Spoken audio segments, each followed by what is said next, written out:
ನಮಸ್ಕಾರ ಸ್ನೇಹಿತರೆ, Ram sir 360 YouTube ಚಾನಲ್ಗೆ ಸ್ವಾಗತ. ನೋಡಿ, ಈ ವರ್ಷದ ಫೆಬ್ರವರಿ ತಿಂಗಳದ ಎರಡನೇ ತಿಂಗಳದ ಏನು ಫಸ್ಟ್ ಹಾಗೂ ಸೆಕೆಂಡನೇ ತಾರೀಕು ಅಂದರೆ ಫೆಬ್ರವರಿ 1ನೇ ತಾರೀಕು ಮತ್ತು 2ನೇ ತಾರೀಕಿನ ಪ್ರಚಲಿತ ಘಟನೆಗಳಾಗಿರ್ತವೆ. ಓಕೆನಾ?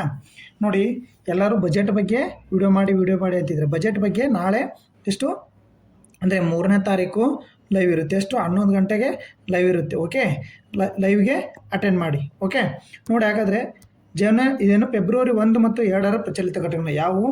The Prajavani news paper, the Hindu news paper ಹಾಗೂ GK ಟುಡೇ ಎಲ್ಲನೂ ಮಿಕ್ಸಲ್ಲಿ ಇರ್ತವೆ. ಹಾಗೂ PIB ಪ್ರೆಸ್ ಇನ್ಫಾರ್ಮೇಷನ್ ಬ್ಯೂರೋದು ಇಷ್ಟು ಕರೆಂಟ್ ಅಫೇರ್ಸ್ನ ಇವತ್ತಿನ ವಿಡಿಯೋ ಒಳಗೊಂಡಿರುತ್ತೆ ಸ್ನೇಹಿತರೆ. ಓಕೆ, ಮೊದಲೇ ಆಗಿ ವಿಡಿಯೋ ನೋಡೋಣ. ಓಕೆ, ನೋಡೋಣ. ಈ ಮೊದಲನೇ ಕ್ವಶನ್ ಬಂದ್ಬಿಟ್ಟು, ಪ್ರತಿ ವರ್ಷ ಜೌಗು ಪ್ರದೇಶ, ನೋಡಿದು ಜೌಗು ಪ್ರದೇಶ ಅಂದರೆ ವೆಟ್ಲ್ಯಾಂಡ್, ವರ್ಲ್ಡ್ ವೆಟ್ಲ್ಯಾಂಡ್ ಡೇ ಯಾವ ದಿನವನ್ನಾಗಿ ಆಚರಣೆ ಮಾಡ್ತಾರೆ? ಯಾವ ದಿನ ನೋಡಿ, ಇದು PC MTS SSC GDಯಲ್ಲಿ ಡೈರೆಕ್ಟ್ ಕ್ವಶನ್ ಇದು. ಓಕೆ, SSC GD ಮತ್ತು group D PC direct question ಆಗುತ್ತೆ ಇದು. ಓಕೆ ನೋಡಿ, ಹಾಗಾದರೆ ಜನವರಿ 2 ಆಲ್ಮೋಸ್ಟ್ ಎಲ್ಲರಿಗೂ ಗೊತ್ತಿರುತ್ತೆ, ಬಟ್ ಇದ್ರ ಮಹತ್ವವನ್ನು ತಿಳ್ಕೊಬೇಕು ನೀವು. ಓಕೆ, ಜನವರಿ 2, ಫೆಬ್ರವರಿ 2, ಮಾರ್ಚ್ 22, ಜೂನ್ 5. ನೋಡಿ, ಸರಿಯಾದ ಉತ್ತರ ಬಂದ್ಬಿಟ್ಟು ಸ್ನೇಹಿತರೆ ಯಾವುದಾಗಾದ್ರೆ ನೋಡಿ, ಜಗತ್ತಿನಲ್ಲಿ ಜೌಗು ಪ್ರದೇಶಗಳ ಆಚರಣೆಗೂ ದಿನವಿದೆ. ಯಾವುದಾಗಾದ್ರೆ ಜನವರಿ 2 ಅಲ್ಲ, ಫೆಬ್ರವರಿ 2. ಸರಿಯಾದ ಉತ್ತರ ಬಂದ್ಬಿಟ್ಟು ಫೆಬ್ರವರಿ 2. ನೋಡಿ, ಫೆಬ್ರವರಿ 2ರ ಮಹತ್ವ ನೋಡಿ, ನ್ಯೂಸ್ ಪೇಪರ್ ಆಮೇಲೆ ನೋಡೋಣ. ಓಕೆ ನೋಡಿ, ಇದ್ರ ಮಹತ್ವ ಏನು? ವಿಶ್ವ ತೇವ ಭೂಮಿ. ನೋಡಿ, ನ್ಯೂಸ್ ಪೇಪರ್ ಆರ್ಟಿಕಲ್ನ ಆಮೇಲೆ ನೋಡೋಣ. ಯಾವಾಗ ನೋಡೋಣ? ಆಮೇಲೆ ನಿಮಗೆ ಇದ್ರ ಮಾಹಿತಿ ತಿಳಿಸ್ತೀನಿ. ಓಕೆ, ಫಸ್ಟ್ ಇದ್ರ ಮಾಹಿತಿನ ಕ್ಲಿಯರ್ ಕಟ್ಟಾಗಿ ನೋಡ್ಕೊಂಡು ಬಂದ್ಬಿಡೋಣ. ಓಕೆ ನೋಡಿ, ಇಲ್ಲಿ ಏನಿದ್ರದ್ದು ವಿಶ್ವ ತೇವ ಭೂಮಿ ದಿನವನ್ನಾಗಿ ಪ್ರತಿ ವರ್ಷ ಫೆಬ್ರವರಿ 2ರಂದು ಆಚರಿಸಲಾಗುತ್ತದೆ. ಮೊದಲನೇ ಬಾರಿಗೆ 1971ರಲ್ಲಿ ಇರಾನ್ನ ರಾಮ್ಸಾರ್ ನಗರದಲ್ಲಿ ತೇವ ಭೂಮಿಗಳ ಒಪ್ಪಂದಕ್ಕೆ ಸಹಿ ಹಾಕಲಾಯಿತು. ಎಲ್ಲಿ? ಇರಾನ್ನ ರಾಮ್ಸಾರ್ ಎಂಬ ಜಾಗದಲ್ಲಿ. ಎಷ್ಟು? 1971ರಲ್ಲಿ. ಆ ದಿನದ ನೆನಪಿಗಾಗಿ ಈ ದಿನನ ಆಚರಣೆ ಮಾಡ್ತಾರೆ. ಅಂದರೆ ಹೊಸ ಬಿಗ್ನರಿಗೆ ಬಂದವರಿಗೆ ಈ ಥರ ಗೊತ್ತಾಗಲಿ ಅಂತೇಳಿ, ಹೊಸದಾಗಿ ಓದಕ್ಕೆ ಬಂದವರಿಗೆ. ಓಕೆ, ಇದು ತೇವಭೂಮಿ ರಕ್ಷಣೆ, ಅವುಗಳ ಪ್ರಾಮುಖ್ಯತೆ, ಪರಿಸರ ವ್ಯವಸ್ಥೆಯ ಪಾತ್ರ ಬಗ್ಗೆ ಜಾಗೃತಿಯನ್ನು ಮೂಡಿಸುವ ಗುರಿಯನ್ನು ಹಾಕಿಕೊಂಡಿರುತ್ತೆ. ಹಾಗಾದರೆ ನೋಡಿದರೆ ಮುಖ್ಯ ಪ್ರಮುಖ ಅಂಶಗಳ ಮಾಹಿತಿ ಅಂತ ಇದ್ರ ಉದ್ದೇಶ ಏನು? ನೀವು ಹೇಳಿಕೆ ರೂಪ ಕ್ವಶನ್ ಮಾಡ್ತಿದ್ರೆ ಇದ್ರ ಉದ್ದೇಶ ಏನು, ಇದರ ಆರಂಭ, ಇದರ ರಾಮ್ಸಾರ್ ಸಮಾವೇಶ 2026ರ ಥೀಮ್ ಏನಾಗಾದ್ರೆ ನೋಡಿ. ಹಾಗಾದರೆ ಉದ್ದೇಶ ಬಂದ್ಬಿಟ್ಟು ವೆಟ್ಲ್ಯಾಂಡ್ ಸಂರಕ್ಷಣೆ ಮತ್ತು ಮರುಸ್ಥಾಪನೆ ಮತ್ತು ಜಾಗೃತಿ. ಇದ್ರದ ಉದ್ದೇಶ 3 ಪಾಯಿಂಟ್ ಏನು? ಸಂರಕ್ಷಣೆ, ಮರುಸ್ಥಾಪನೆ, ಜಾಗೃತಿ. ಇದ್ರದ್ದು 3 ಪಾಯಿಂಟ್. ಆರಂಭ ಯಾವಾಗ ಹೇಳಿದೆ? 1997ರಿಂದ. ಓಕೆ, ಹಾಗಾದ್ರೆ ಇಲ್ಲಿ ನೋಡಿ ಏನೇ 1971ರ ನೆನಪಿಗೋಸ್ಕರ 1977ರಲ್ಲಿ ಮೊದಲ ಬಾರಿಗೆ ಆರಂಭ ಆಚರಣೆ. ಓಕೆ, 1971ರಾಗ ನಾವು ಸಹಿ ಹಾಕಿಸ್ತೀವಿ, ರಾಮ್ಸಾರ್ ಸೈಟಲ್ಲಿ ಸಹಿ ಹಾಕಿರ್ತೀವಿ. ಅದರ ನೆನಪಿಗೋಸ್ಕರ 1977ರಲ್ಲಿ ರಾಮ್ಸಾರ್ ಸಮಾವೇಶ. ನೋಡಿ, ಫೆಬ್ರವರಿ 2, 1971ರ ರಾಮ್ಸಾರ್ನಲ್ಲಿ ತೇವಭೂಮಿ ಒಪ್ಪಂದ ಅಳವಡಿಕೆ ಸಲುವಾಗಿ. ಹಂಗಾರೆ 2026ರ ಥೀಮ್ ಏನು? Wetland and traditional knowledge celebrating a cultural heritage. ಅಂದರೆ ತೇವಭೂಮಿ ಮತ್ತು ಸಾಂಪ್ರದಾಯಿಕ ಜ್ಞಾನ ಸಂಸ್ಕೃತಿಯ ಪರಂಪರೆಯನ್ನು ಆಚರಿಸುವುದು. ಇದನ್ನ ನೋಡಿ, ಈ ಥೀಮ್ ಆದರೂ ಕೇಳ್ತಾನೆ, ಡೇ ಅನ್ನು ಕೇಳ್ತಾನೆ, ಥೀಮ್ ಕೇಳ್ತಾನೆ, ಆಲ್ಮೋಸ್ಟು ಥೀಮ್ ಕೇಳ್ತಾನೆ. ಓಕೆ, ಗೊತ್ತಿರಲಿ. ಹಾಗಾದರೆ ನೋಡಿ, ಇದ್ರ ಹೆಚ್ಚುವರಿ ಮಾಹಿತಿ ನೋಡಿ. ಹಾಗಾದರೆ ರಾಮ್ಸಾರ್ ಒಪ್ಪಂದ 1971, ಇರಾನು ಈಗ ವಿಶ್ವದ ಅತಿ ದೊಡ್ಡ ಜೌಗು ಪ್ರದೇಶ, ದಕ್ಷಿಣ ಕೊರಿಯಾ ಏನೇ ಪಂತನಾಲ್. ಓಕೆ, ಇದು ಓಕೆ ಪಂತನಾಲ್. ಹಾಗಾದರೆ ನೋಡಿ, ನ್ಯೂಸ್ ಪೇಪರ್ಲಿ ಬಂದು ನೋಡೋದಾದರೆ ನೋಡಿ, ನ್ಯೂಸ್ ಪೇಪರ್ಲಿ ನೋಡ್ರಿ, ಇಲ್ಲಿ ಕೊಟ್ಟಿದ್ದೆ ನೋಡಿ ಇಷ್ಟು ಮಾಹಿತಿ. ನಾ ಹೇಳ್ತಕ್ಕಂಥದ್ದು ಮಾಹಿತಿ ಫೆಬ್ರವರಿ 2, 1920 ಕ್ಯಾಸ್ಪಿಯನ್ ಸಮುದ್ರ ತೀರದಲ್ಲಿರುವ ನೋಡಿ, ಕ್ಯಾಸ್ಪಿಯನ್ ಸಮುದ್ರ ತೀರದಲ್ಲಿರುವ ಈ ಪಾಯಿಂಟ್ ನೋಡಿ, ಆಮೇಲೆ ನೋಡೋಣ. ಓಕೆ, ಕ್ಯಾಸ್ಪಿಯನ್ ಸಮುದ್ರ ತೀರದಲ್ಲಿರುವ ಇರಾನಿನ ನಗರ ರಾಮ್ಸಾರ್ ನಡುವೆ ಒಂದು ನಿಮಿಷ ದೊಡ್ಡ ಮಾರ್ಕ್ ತೊಗೊತೀನಿ. ಓಕೆ, ತೇವಭೂಮಿಗಳ ಸಂರಕ್ಷಣೆ ಕುರಿತು ಜಾಗೃತಿ ಮೂಡಿಸೋಕ್ಕಾಗಿ ನಿರ್ಣಯವನ್ನು ಅಂಗೀಕರಿಸಲು ಆ ದಿನಾಂಕದ ಫೆಬ್ರವರಿ 2ರ ನೆನಪಿಗೆ ವಿಶ್ವ ಜೌಗು ದಿನವನ್ನಾಗಿ ಆಚರಿಸಲಾಗುತ್ತೆ. ಅಂದರೆ ಈ ಥೀಮ್ 2026 ಥೀಮು ಇಲ್ಲಿದೆ ನೋಡಿ. ನಾ ಯಾವುದನ್ನು ಎಲ್ಲಿ ತರಲ್ಲ, ನ್ಯೂಸ್ ಪೇಪರಲ್ಲಿ ಎಲ್ಲ ಇರುತ್ತೆ. ಓಕೆ, 2026 ವರ್ಷದ ಜೌಗು ಪ್ರದೇಶಗಳ ಥೀಮ್ ಏನು? Wetland and traditional knowledge celebrating a cultural heritage. Okay ನೋಡಿ, ಹಾಗಾದರೆ ಇದ್ರದ್ದು ಇನ್ನೊಂದು ಮಾಹಿತಿ ಏನು ತಿಳ್ಕೊಬೇಕು? ಈ ಫಸ್ಟ್ ಪ್ಯಾರಾಗ್ರಾಫ್ನ ತಿಳ್ಕೊಬೇಕು. ಏನು ತಿಳ್ಕೊಬೇಕು? ಭೂಮಿ ತನ್ನ ಮೇಲ್ಮೈ 71ರಷ್ಟು ವಿಸ್ತೀರ್ಣವನ್ನು ನೀರಿನಿಂದ ಆವರಿಸಿಕೊಂಡಿದ್ದು, ಗ್ರಹಗಳಲ್ಲಿ ಲಭ್ಯವಿರುವ ಒಟ್ಟು ನೀರಿನ ಪ್ರಮಾಣ 326 ಮಿಲಿಯನ್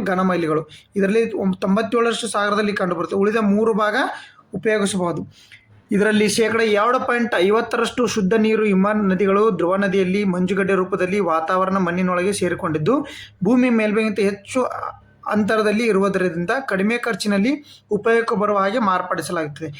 ರೂಪದಲ್ಲಿ 0.5% ಪ್ರಮಾಣದ ನೀರನ್ನು ಮಾತ್ರ ಬಳಕೆ ಮಾಡಲಾಗುತ್ತದೆ. ಮನೆಯಲ್ಲಿ ನೀರು ಇದ್ರ ಬಗ್ಗೆ ನೀವು ತಿಳ್ಕೊಬರ್ರಿ, ಎಷ್ಟೆಷ್ಟು ಗೊತ್ತಾತಲ್ಲ ಭೂಮಿ ಮೇಲೆ ಎಷ್ಟು ಬಳಕೆ ಆಗಿದೆ ಅಂತೇಳಿ. ಓಕೆ, ಹಾಗಾದರೆ ಇನ್ನೊಂದು ಮಾಹಿತಿ ನೋಡಿ, ಇಲ್ಲಿ ಜೂಮ್ ಮಾಡ್ತೀನಿ, ಒಂದು ನಿಮಿಷ ನೋಡ್ಕೊಳ್ಳಿ.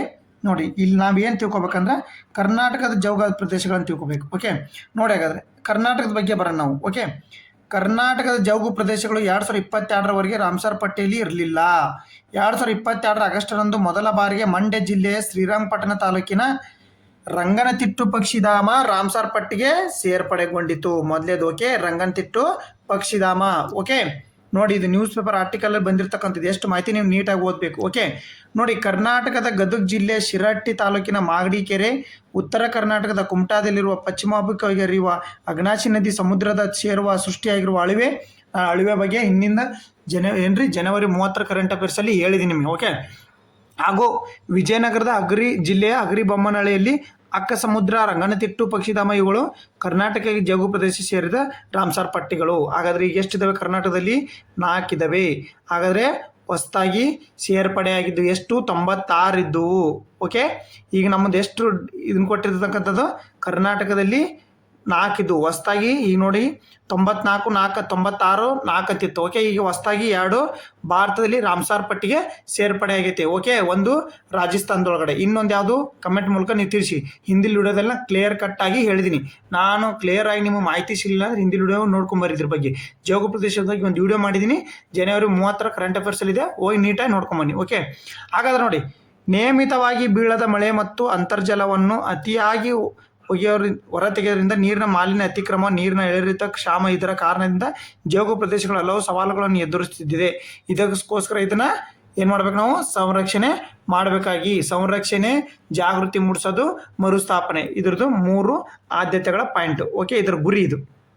ಓಕೆ, ಹಂಗಾರೆ ಕರ್ನಾಟಕದಲ್ಲಿರುವ ಎಷ್ಟು ರಾಮ್ಸರ್ ಪಟ್ಟಿಗಳು ತಿಳ್ಕೊಂಡ್ರಿ. 2022ರೊಳಗೆ ಇರಲಿಲ್ಲ. ಫಸ್ಟ್ ಯಾವುದು? ಮಂಡ್ಯ ರಂಗನತಿಟ್ಟು ಪಕ್ಷಿಧಾಮ. ಓಕೆ, ನೋಡಿ, ಹಾಗಾದ್ರೆ KA ಪೇಪರ್ದಲ್ಲಿ ಕೇಳಿರೋ ಹಾಗೆ ಎಷ್ಟಿದ್ದು? 96/4 ಇತ್ತು. ಬಟ್ ಈ ಸರಿ ಎಷ್ಟಿದೆ? 98/4 ಇದೆ. ಓಕೆ, ಹಂಗಂದ್ರೆ 2 ರಾಮ್ಸರ್ ತಾಣಗಳು ಇತ್ತೀಚೆಗೆ ಸೇರ್ಪಡೆ ಆಗಿವೆ. ಅವು ಯಾವಾಗಂದರೆ ಒಂದು ರಾಜಸ್ಥಾನದ ಬರ್ಡ್ ಸೆಂಚುರಿ ಮತ್ತೊಂದು ಗುಜರಾತದ ಚೆರಿ ದಾಂಡ ಅಂತ ಹೇಳ್ಬಿಟ್ಟು. ಓಕೆ, ಹಾಗಾದರೆ ಟೋಟಲ್ ಕೌಂಟ್ ಎಷ್ಟು? ಅದು 98 ಅದು. ಹಾಗಾದರೆ ನಿಮಗೆ ಹೇಳ್ತಿರೋದು ಇನ್ನೊಂದು ನೋಡಿ, ಸ್ಟೇಟ್ ವಿತ್ ಯಾವುದು ಅತಿ ಹೆಚ್ಚು ಹೊಂದಿರತಕ್ಕಂಥ ರಾಮ್ಸರ್ ಸೈಟ್ ಅತಿ ಹೆಚ್ಚು ಹೊಂದಿರತಕ್ಕಂಥ ರಾಜ್ಯ ಯಾವಾಗಾದರೆ ತಮಿಳುನಾಡು. ಓಕೆ, ತಮಿಳುನಾಡು. ಓಕೆ, ಹಾಗಾದರೆ ಸ್ಮಾಲೆಸ್ಟ್. ಹಾಗಾದರೆ ನೋಡಿ, ಫಸ್ಟ್ ಹಂಗಂದರೆ ಮಾಡಿರ್ತಕ್ಕಂಥದ್ದು ಯಾವುದು? ಭಾರತದಲ್ಲಿ 981ರಲ್ಲಿ ಚಿಲ್ಕಾ ಸರೋವರ. ಓಕೆ, ಚಿಲ್ಕಾ ಸರೋವರ ಒಡಿಸ್ಸಾದೊಳಗಡೆ ಐತಿ. ಓಕೆ, ಒಡಿಸ್ಸಾ. ಓಕೆ, ಇದು ಗೊತ್ತಾ? ಹಾಗಾದರೆ ಲಾರ್ಜೆಸ್ಟ್ ದೊಡ್ಡದು ಹೆಂಗಂದರೆ ಸುಂದರ್ಬನ್ ವೆಟ್ಲ್ಯಾಂಡ್ ನೋಡಿ, ವೆಸ್ಟ್ ಬೆಂಗಾಲ್, ಪಶ್ಚಿಮ ಬಂಗಾಳ ಯಾವುದು? ಸುಂದರ್ಬನ್ ಅತಿ ದೊಡ್ಡದು. ಓಕೆ, ಅತಿ ಚಿಕ್ಕದಂತ ಬಂದ್ರಾಗಾರೆ ನೋಡಿ ರೇಣುಕಾ ವೆಟ್ಲ್ಯಾಂಡ್. ಓಕೆ, ಏನು ರೇಣುಕಾ ವೆಟ್ಲ್ಯಾಂಡ್ ಇದು ಎಲ್ಲಿ ಬರ್ತೈತೆ? ಹಾಗಾದರೆ ಹಿಮಾಚಲ ಪ್ರದೇಶದಾಗ ಬರ್ತೈತೆ. ಅತಿ ಚಿಕ್ಕದಿದು. ಓಕೆ, ಹಿಮಾಚಲ ಪ್ರದೇಶದಾಗ ಬರ್ತಕ್ಕಂಥದ್ದು. ಗೊತ್ತಾ? ಮಾಹಿತಿ ಕ್ಲಿಯರ್ ಆಯ್ತಾ? ವೆಟ್ಲ್ಯಾಂಡ್ ಬಗ್ಗೆ ಏನೇ ಮಾಹಿತಿ ಕೇಳಿದ್ರು ನೀವು ಇದ್ರ ಮೇಲೆ ಕ್ವಶನ್ ಬಂದರೂ ಬಿಡಿಸ್ಬೇಕೀಗ. ಓಕೆ, ನೆಕ್ಸ್ಟ್ ಹೋಗೋಣ. ಭಾಳ ಆಯ್ತು, ನೆಕ್ಸ್ಟ್ ಕ್ವಶನ್ ಹೋಗೋಣ. ಓಕೆ, ಹಾಗಾದ್ರೆ ನೆಕ್ಸ್ಟ್ ಕ್ವಶನ್ ಬರ್ರಿ. ನೋಡಿ, ದ ನ್ಯೂಸ್ ಪೇಪರ್ ಆರ್ಟಿಕಲ್ ಬಂದಿರತಕ್ಕಂಥದ್ದು ಇದು GKಗೆ ಸಂಬಂಧಪಟ್ಟಿರ್ತಕ್ಕಂಥ question. Current affairs with GK ಅಂತಾರಲ್ಲ ಆ ಥರ ಕರೆಂಟ್ ಅಫೇರ್ಸ್ GK ಇದು. ಓಕೆ, ನೋಡಿ, ಹಾಗಾದ್ರೆ ನೋಡ್ರಿ, ಭಾರತದ ಯಾವ ಜಿಲ್ಲೆಯನ್ನು ಅರೇಬಿಯನ್ ಸಮುದ್ರದ ಉಬ್ಬು, ಐಬೋ ಆಫ್ ದಿ ಅರೇಬಿಯನ್ ಎಂದು ಕರೆಯುತ್ತಾರೆ? ನೋಡಿ, ಕಾರಕಲ, ಮಾಹೆ, ಲಕ್ಷದ್ವೀಪ, ಉಡುಪಿ. ಯಾವುದಾಗಾದ್ರೆ ನೋಡಿ, ಲಕ್ಷದ್ವೀಪ ಎಲ್ಲಿ ಬರ್ತೈತಿ, ಕಾರಕಲ ಎಲ್ಲಿ ಬರ್ತೈತಿ, ಮಾಹೆ ಎಲ್ಲಿ ಬರ್ತೈತಿ? ನೋಡಿ, ಇದಕ್ಕೆ ಸರಿಯಾದ ಉತ್ತರ ಬಂದ್ಬಿಟ್ಟು ಸ್ನೇಹಿತರೆ, ಯಾವುದು? ಮಾಹೆ. ನೋಡಿಲ್ಲಿ ನ್ಯೂಸ್ ಅರೇಬಿಯನ್ ಸಮುದ್ರದಿಂದ ಉಬ್ಬು ಭಾರತದ ಈ ಜಿಲ್ಲೆ ನೋಡಿ ಉಬ್ಬು ಅಂತ ಕರೀತಾರೆ. ನೋಡ್ರಿ, ನ್ಯೂಸ್ ಪೇಪರ್ ಬಂದಿರತಕ್ಕಂಥದ್ದು ಮಾಹಿತಿ ನೋಡಿ, ಎಷ್ಟು ನೀಟಾಗಿ ಬಂದಿತ್ತು ನೋಡಿ, ಮಾಹಿತಿ ಕರೆಕ್ಟಾಗಿ ಹೇಳ್ತೀನಿ, ತಿಳ್ಕೊಂಬಿಡಿ. ಓಕೆ, ನೋಡಿ, ಪ್ರಸ್ತುತ ಭಾರತದಲ್ಲಿ ಸುಮಾರು 797 ಜಿಲ್ಲೆಗಳಿವೆ. ಎಷ್ಟಿವೆ? ಹಾಗಾದರೆ 797 ಜಿಲ್ಲೆಗಳಿವೆ. ಅಕ್ಕ, ಕಾಲಕ್ಕೆ ತಕ್ಕಂತೆ ರಾಜ್ಯಗಳು ಸಾಮಾನ್ಯವಾಗಿ ಆಡಳಿತದ ಅಗತ್ಯಗಳಿಗೆ ಅನುಗುಣವಾಗಿ ಹೊಸ ಜಿಲ್ಲೆಗಳು ರಚಿಸುತ್ತವೆ ಅಥವಾ ಹಳೆಯದನ್ನು ವಿಲಂಬಿಸ ಅಂದಾಜು 750ಕ್ಕೂ ಹೆಚ್ಚು ಜಿಲ್ಲೆಗಳು ಭಾರತೀಯ ರಾಜ್ಯಗಳಿಗೆ ಸೇರಿವೆ. ಓಕೆ, ಭಾರತೀಯ ರಾಜ್ಯಗಳಿಗೆ ಸೇರ್ತಕ್ಕಂಥದ್ದು. ಉಳಿದವು ಕೇಂದ್ರಾಡಳಿತ ಪ್ರದೇಶಗಳಲ್ಲಿ ಇದಾವೆ. ಓಕೆ, ಅಡಿಯಲ್ಲಿ ಬರ್ತೇವೆ ನೋಡ್ರಿ, ಏನೇನು ನೋಡ್ರಿ, 750 ರಾಜ್ಯಗಳು ಸೇರಿವೆ. ಉಳಿದ ಹಂಗಂದ್ರೆ 47 ಜಿಲ್ಲೆಗಳು ಕೇಂದ್ರಾಡಳಿತ ಪ್ರದೇಶದಲ್ಲಿವೆ. 47 ಕೇಂದ್ರಾಡಳಿತ ಪ್ರದೇಶದಲ್ಲಿದ್ದಾವೆ. ನೋಡಿ, ಇಲ್ಲೊಂದು ಪಾಯಿಂಟ್ಸ್ ನೆನಪಿಟ್ಕೋಬೇಕು ನೀವು. ಓಕೆ, ನೋಡಿ, ದೇಶದ ಪ್ರತಿಯೊಂದು ಜಿಲ್ಲೆಯು ವಿಶಿಷ್ಟ ಹಾಗೂ ವಿಭಿನ್ನ. ಕೆಲವೊಂದು ಬಯಲು ಪ್ರದೇಶದಿಂದ ಕೂಡಿದ್ದರೆ ಇನ್ನು ಕೆಲವು ಕರಾವಳಿ ಪ್ರದೇಶದಿಂದ ಕೂಡಿದವೆ. ಓಕೆ, ಮತ್ತು ಕೆಲವು ದಟ್ಟ ಅರಣ್ಯಗಳಿಂದ ಕೂಡಿದವೆ. ಹಾಗಾದರೆ ನೋಡಿಲಿ, ಅರೇಬಿಯನ್ ಸಮುದ್ರದ ಉಬ್ಬು, ಐಬ್ರೋ ಆಫ್ ಅರೇಬಿಯನ್ ಸಿ ಎಂಬ ವಿಶೇಷ ಹೆಸರಿನಿಂದ ಕರೆಯಲ್ಪಡುವ ಜಿಲ್ಲೆ ಯಾವುದೆಂದು ಕೇಳಿದರೆ ಇದಕ್ಕೆ ಉತ್ತರ ಯಾವುದು ಗೊತ್ತಾ? ಮಾಯೆ. ನೋಡಿ, ಮಾಯೆ ಪುದುಚೇರಿ ಕೇಂದ್ರಾಡಳಿತ ಪ್ರದೇಶದಲ್ಲಿದೆ. ನೋಡಿ, ಎಲ್ಲಿದೆ? ಪುದುಚೇರಿಯ ಕೇಂದ್ರಾಡಳಿತ ಪ್ರದೇಶದಲ್ಲಿದೆ. ಓಕೆ, ನೋಡಿ, ಹಾಗಾದ್ರೆ ಇಲ್ಲಿ ಒಂದು ನಿಮಿಷ ನೋಡಿ, ಪುದುಚೇರಿಯ ಕೇಂದ್ರಾಡಳಿತ ಪ್ರದೇಶದಲ್ಲಿದೆ. ಉಳಿದ ದೊಡ್ಡ ನಗರಗಳಂತೆ ವ್ಯಾಪಕವಾಗಿ ಬೆಳೆದಿಲ್ಲ, ಆದರೆ ಅದರ ಹೆಸರು ಮತ್ತು ಸ್ಥಳದಿಂದಾಗಿ ಇದು ವಿಶೇಷ ಸ್ಥಾನವನ್ನು ಕೊಂಡಿದೆ. ಓಕೆ, ಮಾಯೆ ಸಂಬಂಧದ ದಾಖಲೆಗಳು ಉಲ್ಲೇಖಿಸಿ ಮತ್ತು ಅದರ ಸಾಂಸ್ಕೃತಿಕ ಭೌಗೋಳಿಕ ಗುರುತನ್ನು ಈ ಹೆಸರಿನ ಹಿಂದಿನ ಕಾರಣ ಏನು ಗೊತ್ತಾ? ಸ್ಥಳೀಯ ಭಾಷೆ ಮತ್ತು ಭೌಗೋಳಿಕತೆಯಲ್ಲಿದೆ. ನೋಡಿ, ಮಲಯಾಳಂ ಭಾಷೆಯಲ್ಲಿ ಮಾಯೆ ಕರೆಯಲಾಗುತ್ತೆ. ಮಾಯೆ ಎಂದರೆ ಏನು ಗೊತ್ತಾ? ಉಬ್ಬು ಎಂದರ್ಥ. ನೋಡಿ, ಅಂದರೆ ಅರೇಬಿಯನ್ ಸೀದ ಉಬ್ಬು. ಓಕೆ, ಅದಕ್ಕೆ ಏನಂತ ಕರಿತಾರೆ? ಅದನ್ನ ಮಾಯೆ ಅಂತ ಕರೀತಾರೆ. ಅದು ಗೊತ್ತದ? ನೋಡಿ, ಭೌಗೋಳಿಕವಾಗಿ ಮಾಯೆ ಅರೇಬಿಯನ್ ಸಮುದ್ರದ ಕರಾವಳಿಯಲ್ಲಿದೆ. ಕರಾವಳಿಯಲ್ಲಿ ಉದ್ದಕ್ಕೂ ಅದರ ಆಕಾರ ಮತ್ತು ಸ್ಥಾನವನ್ನು ಜನರು ಅದನ್ನು ಸಮುದ್ರವಾಗಿ ಮೇಲಿರುವ ಉಬ್ಬಿಗೆ ಹೋಲಿಸಲು ಪ್ರೇರೇಪಿಸುತ್ತಾರೆ. ನೋಡಿ, ಇದರ ಇತಿಹಾಸ ನೋಡಿ. ಹಾಗಾದರೆ ಇದರ ಇತಿಹಾಸ ಬಂದ್ಬಿಟ್ಟು ಫ್ರೆಂಚ್ ಆಳ್ವಿಕೆ ನಡೆಸಿದ ಭೂಮಿ ಪುದುಚೇರಿ ಇತರ ಭಾಗಗಳಿಗೆ ಅಂತ. ನೋಡ್ರಿ, ಫ್ರೆಂಚ್ ಆಳ್ವಿಕೆ ಮಾಡಿರೋ ಪುದುಚೇರಿ ನಿಮ್ಗೆ ಗೊತ್ತೈತಿ. ಓಕೆ, ಮಾಯೆ ಕೂಡ ಫ್ರೆಂಚರ ಆಳ್ವಿಕೆ ಒಳಪಟ್ಟಿತ್ತು. ಓಕೆ, 1720ರಿಂದ 1954ರವರೆಗೆ ಫ್ರೆಂಚ್ ಪ್ರದೇಶವನ್ನು ಆಳಿತು. ಇಂದಿಗೂ ಸಹ ಫ್ರಾನ್ಸ್ನ ಪ್ರಭಾವವನ್ನು ಇಲ್ಲಿ ಕಾಣಬಹುದು. ಹಳೆಯ ಕಟ್ಟಡಗಳು, ರಸ್ತೆ ವಿನ್ಯಾಸಗಳು ನಾವು ಇಲ್ಲಿ ಅವರ ಹೆಸರಲ್ಲೇ ನೋಡಬಹುದು. ಮಾಯೆ ಎಂಬ ಹೆಸರು ಒಳಗೊಂಡಂತೆ ಫ್ರೆಂಚ್ ಗವರ್ನರ್ ಅವರ ಹೆಸರನ್ನು ಮಾಯೆ ಅಂತ ಇಡಲಾಗಿತ್ತು. ಓಕೆ, ಭಾರತೀಯ ಯುರೋಪಿಯನ್ ಸಂಸ್ಕೃತಿ ವಿಶಿಷ್ಟ ಮಿಶ್ರಣವಾಗೈತಿ. ಇಲ್ಲಿ ಭಾರತದ ಅತ್ಯಂತ ಚಿಕ್ಕ ಜಿಲ್ಲೆ ನೋಡಿ, ಅಂದರೆ ಭಾರತ ಯಾವುದು ಅತ್ಯಂತ ಚಿಕ್ಕ ಜಿಲ್ಲೆ ಯಾವುದಂದ್ರೆ ಮಾಯೆ. ಮತ್ತೊಂದು ವಿಶೇಷ ದಾಖಲೆಯನ್ನು, ಇದು ಭಾರತ ಅತ್ಯಂತ ಚಿಕ್ಕ ಜಿಲ್ಲೆ, ಕೇವಲ ವಿಸ್ತೀರ್ಣ ಎಷ್ಟಿದ್ದು 9 ಚದರ ಕಿಲೋಮೀಟರ್. ಸ್ಥಿತಿ ಪುದುಚೇರಿಯ ಭಾಗ. ಓಕೆ, ಇದ್ರ ಬಗ್ಗೆ ನೀವು ಗೊತ್ತಿರಬೇಕು. ನೋಡಿ, ಮಾಯೆ ಚಿಕ್ಕದ. ನೋಡಿ, ಇದರಷ್ಟು ಹೆಸರು ಮಾಯೆ. ಸ್ಥಳೀಯವಾಗಿ ಸ್ಥಾನ ಕೇರಳ ಕರಾವಳಿ ಭಾಗ. ಆಡಳಿತ ಪುದುಚೇರಿ ಕೇಂದ್ರಾಡಳಿತ ಪ್ರದೇಶಕ್ಕೆ ಒಳಪಟ್ಟೈತಿ. ವಿಶೇಷ ಭಾರತ ಅತಿ ಚಿಕ್ಕ ಜಿಲ್ಲೆ. ಗೊತ್ತಾ? ಇದ್ರ ಭಾಗ 1720ರಿಂದ 1954ರವರೆಗೆ ಫ್ರೆಂಚ್ ಆಳ್ವಿಕೆಗೆ ಒಳಪಟ್ಟಿತ್ತು. ಓಕೆ, ನೆಕ್ಸ್ಟ್ ನೋಡಾಗಾರೆ ನೆಕ್ಸ್ಟ್ ಕ್ವಶನ್ ನೋಡಿ. ದ ಪ್ರಜಾವಾಣಿ ನ್ಯೂಸ್ ಪೇಪರಲ್ಲಿ ಆರ್ಟಿಕಲ್ ಬಂದಿರತಕ್ಕಂಥದ್ದು ನೋಡಿ. GK ವಿತ್ ಕರೆಂಟ್ ಅಫೇರ್ಸ್ ಅಂತಾರೆ ಇವಕ್ಕೆ. GK with current affairs. ನೀವು 2 ಕ್ವಶನ್ ತೊಗೊಂಡಿರೋದು. ಏಷ್ಯಾದ ಅತ್ಯಂತ ಸ್ವಚ್ಛ ಗ್ರಾಮ ಎಂದು ಹೆಗ್ಗಳಿಕೆ ಪಾತ್ರವಾಗಿರುವ ಮಾವ್ಲಿಂಗ್ ನಾಂಗ್ ಯಾವ ರಾಜ್ಯದಲ್ಲಿದೆ? ನೋಡಿ, ಮಾವ್ಲಿಂಗ್ ನಾಂಗ್ ಯಾವ ರಾಜ್ಯದಲ್ಲಿದೆ? ಹಾಗಾದರೆ ಅಸ್ಸಾಂ, ಸಿಕ್ಕಿಂ, ಮೇಘಾಲಯ, ಮಣಿಪುರ್. ಯಾವುದಾಗಾದ್ರೆ ನೋಡಿ ಸರಿಯಾದ ಉತ್ತರ ಯಾವುದು ಇದಕ್ಕೆ? ಸರಿಯಾದ ಉತ್ತರ ಬಂದ್ಬಿಟ್ಟು ಸ್ನೇಹಿತರೆ ಇದಕ್ಕೆ ನೋಡ್ರಿ, ಮೇಘಾಲಯ. ನೋಡಿ, ಓಕೆ, ಮೇಘಾಲಯ. ಓಕೆ, ನೆಕ್ಸ್ಟ್ ನೋಡಿದ್ರಿ ಆನ್ಸರ್. ನೋಡಿದ್ರಿ ಇತಿಹಾಸ ನೋಡ್ರಿ ಸ್ವಲ್ಪ. GK with current affairs. ಇದು ಏಷ್ಯಾದ ಅತಿ ಸ್ವಚ್ಛ ಗ್ರಾಮ ಮಾವ್ಲಿಂಗ್ ನ್ಯಾಂಗ್ ಇನ್ನು ಮುಂದೆ ಭಾನುವಾರ ಬಂದ್ ಅಂತೇಳಿ ಇದ್ರದ್ದು ಕರೆಂಟ್ ಅಫೇರ್ಸು. ಬಟ್ ಇದ್ರದ್ದು ಸ್ವಚ್ಛ ಗ್ರಾಮ ಅನ್ನೋದು GK ಕ್ವಶನ್ನು, ಬಟ್ ಬಂದ್ ಅನ್ನೋದು ಕರೆಂಟ್ ಅಫೇರ್ಸ್. ಓಕೆ, ಏಷ್ಯಾದ ಅತ್ಯಂತ ಸ್ವಚ್ಛ ಗ್ರಾಮ ಎಂಬ ಖ್ಯಾತಿ ಪಡೆದಿರುವ ಮೇಘಾಲಯದ ಈಸ್ಟ್ ಕಾಶಿ ಜಿಲ್ಲೆಯಲ್ಲಿರುವ ಮಾವ್ಲಿಂಗ್ ನಾಂಗ್ ಗ್ರಾಮಕ್ಕೆ ಭೇಟಿ ನೀಡುವ ಪ್ರವಾಸಿಗರಿಗೆ ಸ್ಥಳೀಯ ಆಡಳಿತ ಮಹತ್ವ ಸೂಚನೆ ನೀಡಿದೆ. 2026 ಜನವರಿ ಅನ್ವಯವಾಗುವಂತೆ ಭಾನುವಾರದಂದು ಏಕದಿನ ಪ್ರವಾಸ ಕೈಗೊಳ್ಳುವ ಪ್ರವಾಸಿಗರಿಗೆ ಗ್ರಾಮದೊಳಗೆ ಪ್ರವೇಶಿಸುವನ್ನು ನಿರ್ಬಂಧಿಸಲಾಗಿದೆ. ನೋಡ್ರಿ, ಸಂಡೇ ಬಂದ್ಬಿಟ್ಟು ಮಜಾ ಮಾಡಿ ಹೋಗೋಕ್ಕೆ ಇಲ್ಲೇ ನಿರ್ಬಂಧ ಹೇಳ್ಯಾರ. ಓಕೆ, ಇದು ಕ್ವಶನ್ ಹೆಂಗೆ ಆಗ್ಬೋದು ಅಂದರೆ ನೋಡ್ರಿ, ಇತ್ತೀಚಿನ ಪ್ರವಾಸೋದ್ಯಮ ಯಾವ ಜಿಲ್ಲೆ ಯಾವ ರಾಜ್ಯದ ಪ್ರವಾಸೋದ್ಯಮ ಇರಲಿಕ್ಕೆ ಅಲ್ಲಿಯ ಪ್ರವಾಸೋದ್ಯಮಕ್ಕೆ ಸಂಡೆಯನ್ನು ಬಂದ್ ಮಾಡಲಾಗಿದೆ. ಸಂಡೇ ದಿವಸ ಪ್ರವಾಸೋದ್ಯಮ ಬಂದ್ ಮಾಡಲಾಗಿದೆ ಅಂತೇಳಿ ಬಂದ್ಗೆ ಸೂಚನೆ ಮಾಡಲಾಗಿದೆ. ಅಂದರೆ ಅದು ಏಷ್ಯಾದ ಸ್ವಚ್ಛ ಗ್ರಾಮ ಯಾವುದು? ಮೇಘಾಲಯದ ನೋಡ್ರಿ ಮಾವ್ಲಿಂಗ್ ನಾಂಗ್. ಇಲ್ಲಿದ ನೋಡಿ, ಇಲ್ಲಿ ಮಾಡ್ತಕ್ಕಂಥ ಪ್ರವಾಸನ ಬಂದ್ ಮಾಡಲಾಗಿದೆ. ನೋಡ್ರಿ ಇಲ್ಲಿ ಸ್ವಲ್ಪ ಇತಿಹಾಸ. ಓಕೆ, ನೋಡ್ರಿ ಇದು ಪರೀಕ್ಷಾ ಕೀ ನೋಟ್ಸ್. ಗ್ರಾಮದ ಹೆಸರು ಏನಾಗರೆ ಮಾವ್ಲಿಂಗ್ ನಾಂಗ್. ಸ್ಥಳ ಈಸ್ಟ್ ಕಾಶಿ ಜಿಲ್ಲೆಯಲ್ಲಿರುವ ಮೇಘಾಲಯ. ಹೆಗ್ಗಳಿಕೆಯನ್ನು ಏಷ್ಯಾದ ಅತಿ ಸ್ವಚ್ಛ ಗ್ರಾಮ. ಹೊಸ ನಿಯಮ ಏನಾದರೆ ಭಾನುವಾರ ಏಕದಿನ ಪ್ರವಾಸಿಗೆ ನಿರ್ಬಂಧ 2026ರಿಂದ ಜಾರಿ. ಸ್ಥಳೀಯ ಆಡಳಿತ ಅಲ್ಲಿ ಸ್ಥಳೀಯ ದೋರ್ಬಾರ್ ಸ್ಥಳೀಯ. ನೋಡಿ, ಸ್ಥಳೀಯ ಆಡಳಿತವನ್ನು ಏನು ಕರೀತಾರೆ ಅಲ್ಲಿ ಅದನ್ನ ದೋರ್ಬಾರ್ ಅಂತ ಕರೀತಾರೆ. ಓಕೆ, ನೆಕ್ಸ್ಟ್ ಕ್ವಶನ್ ಬರೋಣ. ಹಾಗಾದ್ರೆ ನೋಡಿ ಸ್ನೇಹಿತರೆ, ಬಜೆಟ್ ಬಗ್ಗೆ ಒಂದು ವಿಶೇಷ ವಿಡಿಯೋ ಮಾಡ್ತೀನಿ. ಬಜೆಟ್ ಬಗ್ಗೆ ತಲೆ ಕೆಡಿಸ್ಕೊಬೇಡ್ರಿ. ಇಲ್ಲಿ ಇದು ಎಷ್ಟು ಬಂದೈತೆ ಅಷ್ಟೇ ನೋಡ್ರಿ. ಬಜೆಟ್ ಬಗ್ಗೆ ಒಂದು ವಿಶೇಷ ವಿಡಿಯೋ ಮಾಡ್ತೀನಿ. ಓಕೆ, ನೋಡಿ ಹಾಗಾದ್ರೆ ಕೇಂದ್ರ ಬಜೆಟ್ ಇತಿಹಾಸದಲ್ಲಿ ಬಜೆಟ್ ಪ್ರತಿಯನ್ನು ತರಲು ಚರ್ಮದ ಬ್ಯಾಗ್ ಬದಲಿಗೆ ಬಹಿ ಖಾತಾ ಲೆಡ್ಜರ್ ಬಳಸಿದ ಪದ್ಧತಿಯನ್ನು ಆರಂಭಿಸಿದವರು ಯಾರು? ಇಷ್ಟೇ ಮಾಹಿತಿ ತಿಳ್ಕೊರಿ. ನಾನು ನಿಮ್ಗೆ ಹೇಳ್ತೀನಿ ಕರೆಕ್ಟಾಗಿ ಒಂದು ಬಜೆಟ್ ಬಗ್ಗೆ ವಿಡಿಯೋ ಮಾಡ್ತೀನಿ ಫುಲ್. ಓಕೆ, ಮನಮೋಹನ್ ಸಿಂಗ್, ನಿರ್ಮಲಾ ಸೀತಾರಾಮನ್, ಅರುಣ್ ಜೇಟ್ಲಿ, ಯಶವಂತ್ ಸಿಂಗ್. ನಿಮಗೆ ಎಲ್ಲರಿಗೂ ಗೊತ್ತೈತಿ ಸತತ 9ನೇ ಬಾರಿ ಏನು ಹಣಕಾಸು ಸಚಿವವಾಗಿ 9ನೇ ಬಾರಿ ಬಜೆಟ್ ಮಂಡನೆ ಅತಿ ಹೆಚ್ಚು ಬಾರಿ ಬಜೆಟ್ ಮಂಡನೆ ಮಾಡಿರ್ತಕ್ಕಂಥದ್ದು ಕೀರ್ತಿ ಯಾರಿಗೆ ಸಲ್ಲುತ್ತೆ? ನಿರ್ಮಲಾ ಸೀತಾರಾಮನ್ ಅವರಿಗೆ ಸಲ್ಲುತ್ತೆ. ಮತ್ತು ಅವರು ಬಹಿ ಖಾತಾ ಲೆಡ್ಜರ್ ಬ್ಯಾಗ್ ಬದಲಿಗೆ ಬಹಿ ಖಾತಾ ಲೆಡ್ಜರ್ ಬಳಸುವ ಪದ್ಧತಿಯನ್ನು ಆರಂಭಿಸಿದವರು ಯಾರು? ನಿರ್ಮಲಾ ಸೀತಾರಾಮನ್ ಅವರಿಗೆ ಸಲ್ಲುತ್ತೆ. ಓಕೆ, ನೋಡಿ ಇದ್ರ ಬಗ್ಗೆ ಸಂಪೂರ್ಣ ಮಾಹಿತಿ ಕೊಡ್ತೀನಿ. ನಿಮ್ಮ ಬಜೆಟ್ ಬಗ್ಗೆ ಜಸ್ಟ್ ಅಷ್ಟೇ ತಿಳ್ಕೊರಿ. ಓಕೆ, ನಾನು ಬಜೆಟ್ ಬಗ್ಗೆ ಸಂಪೂರ್ಣ ಒಂದು ವಿಡಿಯೋ ಮಾಡೋದೀನಿ, ತಲೆ ಕೆಡಿಸ್ಕೊಬೇಡಿ. ನೋಡಿ, ನಿರ್ಮಲಾ ಸೀತಾರಾಮನ್ ಕೇಂದ್ರ ಹಣಕಾಸು ಸಚಿವರಾಗಿ ತಮ್ಮ ವೃತ್ತಿ ಜೀವನದ 9ನೇ ಭಾನುವಾರ ಭಾನುವಾರ ಮಂಡಿಸ್ತಕ್ಕಂಥದ್ದು ನಿರ್ಮಲಾ ಸೀತಾರಾಮನ್. ಅದು ಬಗ್ಗೆ ನಿಮಗೆ ಗೊತ್ತಿರಲಿ. 10 ಮತ್ತು ನೋಡಿ, ಈ ಹಿಂದೆ ಮೊರಾರ್ಜಿ ದೇಸಾಯಿ 10 ಮತ್ತು ಪಿ ಚಿದಂಬರಂ 9 ಬಜೆಟ್ ಮಂಡನೆ ಮಾಡಿದರು. ನಿರಂತರವಾಗಿ ಇಷ್ಟು ಬಜೆಟ್ಗಳನ್ನು ಮಂಡಿಸಿದ್ದರಲ್ಲಿ ಆದರೆ ನಿರ್ಮಲಾ ಸೀತಾರಾಮನ್ 6.8 ವರ್ಷದಿಂದ ಹಣಕಾಸು ಸಚಿವರಾಗಿದ್ದು ಸತತವಾಗಿ 9ನೇ ಬಜೆಟ್ ಮಂಡಿಸುವರು. ಭಾರತ ಹಣಕಾಸು ಮಂತ್ರಿಯಾಗಿ ಸತತ ದೀರ್ಘಾವಧಿಯವರೆಗೆ ಆಡಳಿತ ನಡೆಸಿದವರ ದಾಖಲೆ ಇವ್ರ ಹತ್ರ ಇದೆ. ಓಕೆ, ಇದನ್ನ ಇಷ್ಟ ತಿಳ್ಕೊಳ್ಳಿ.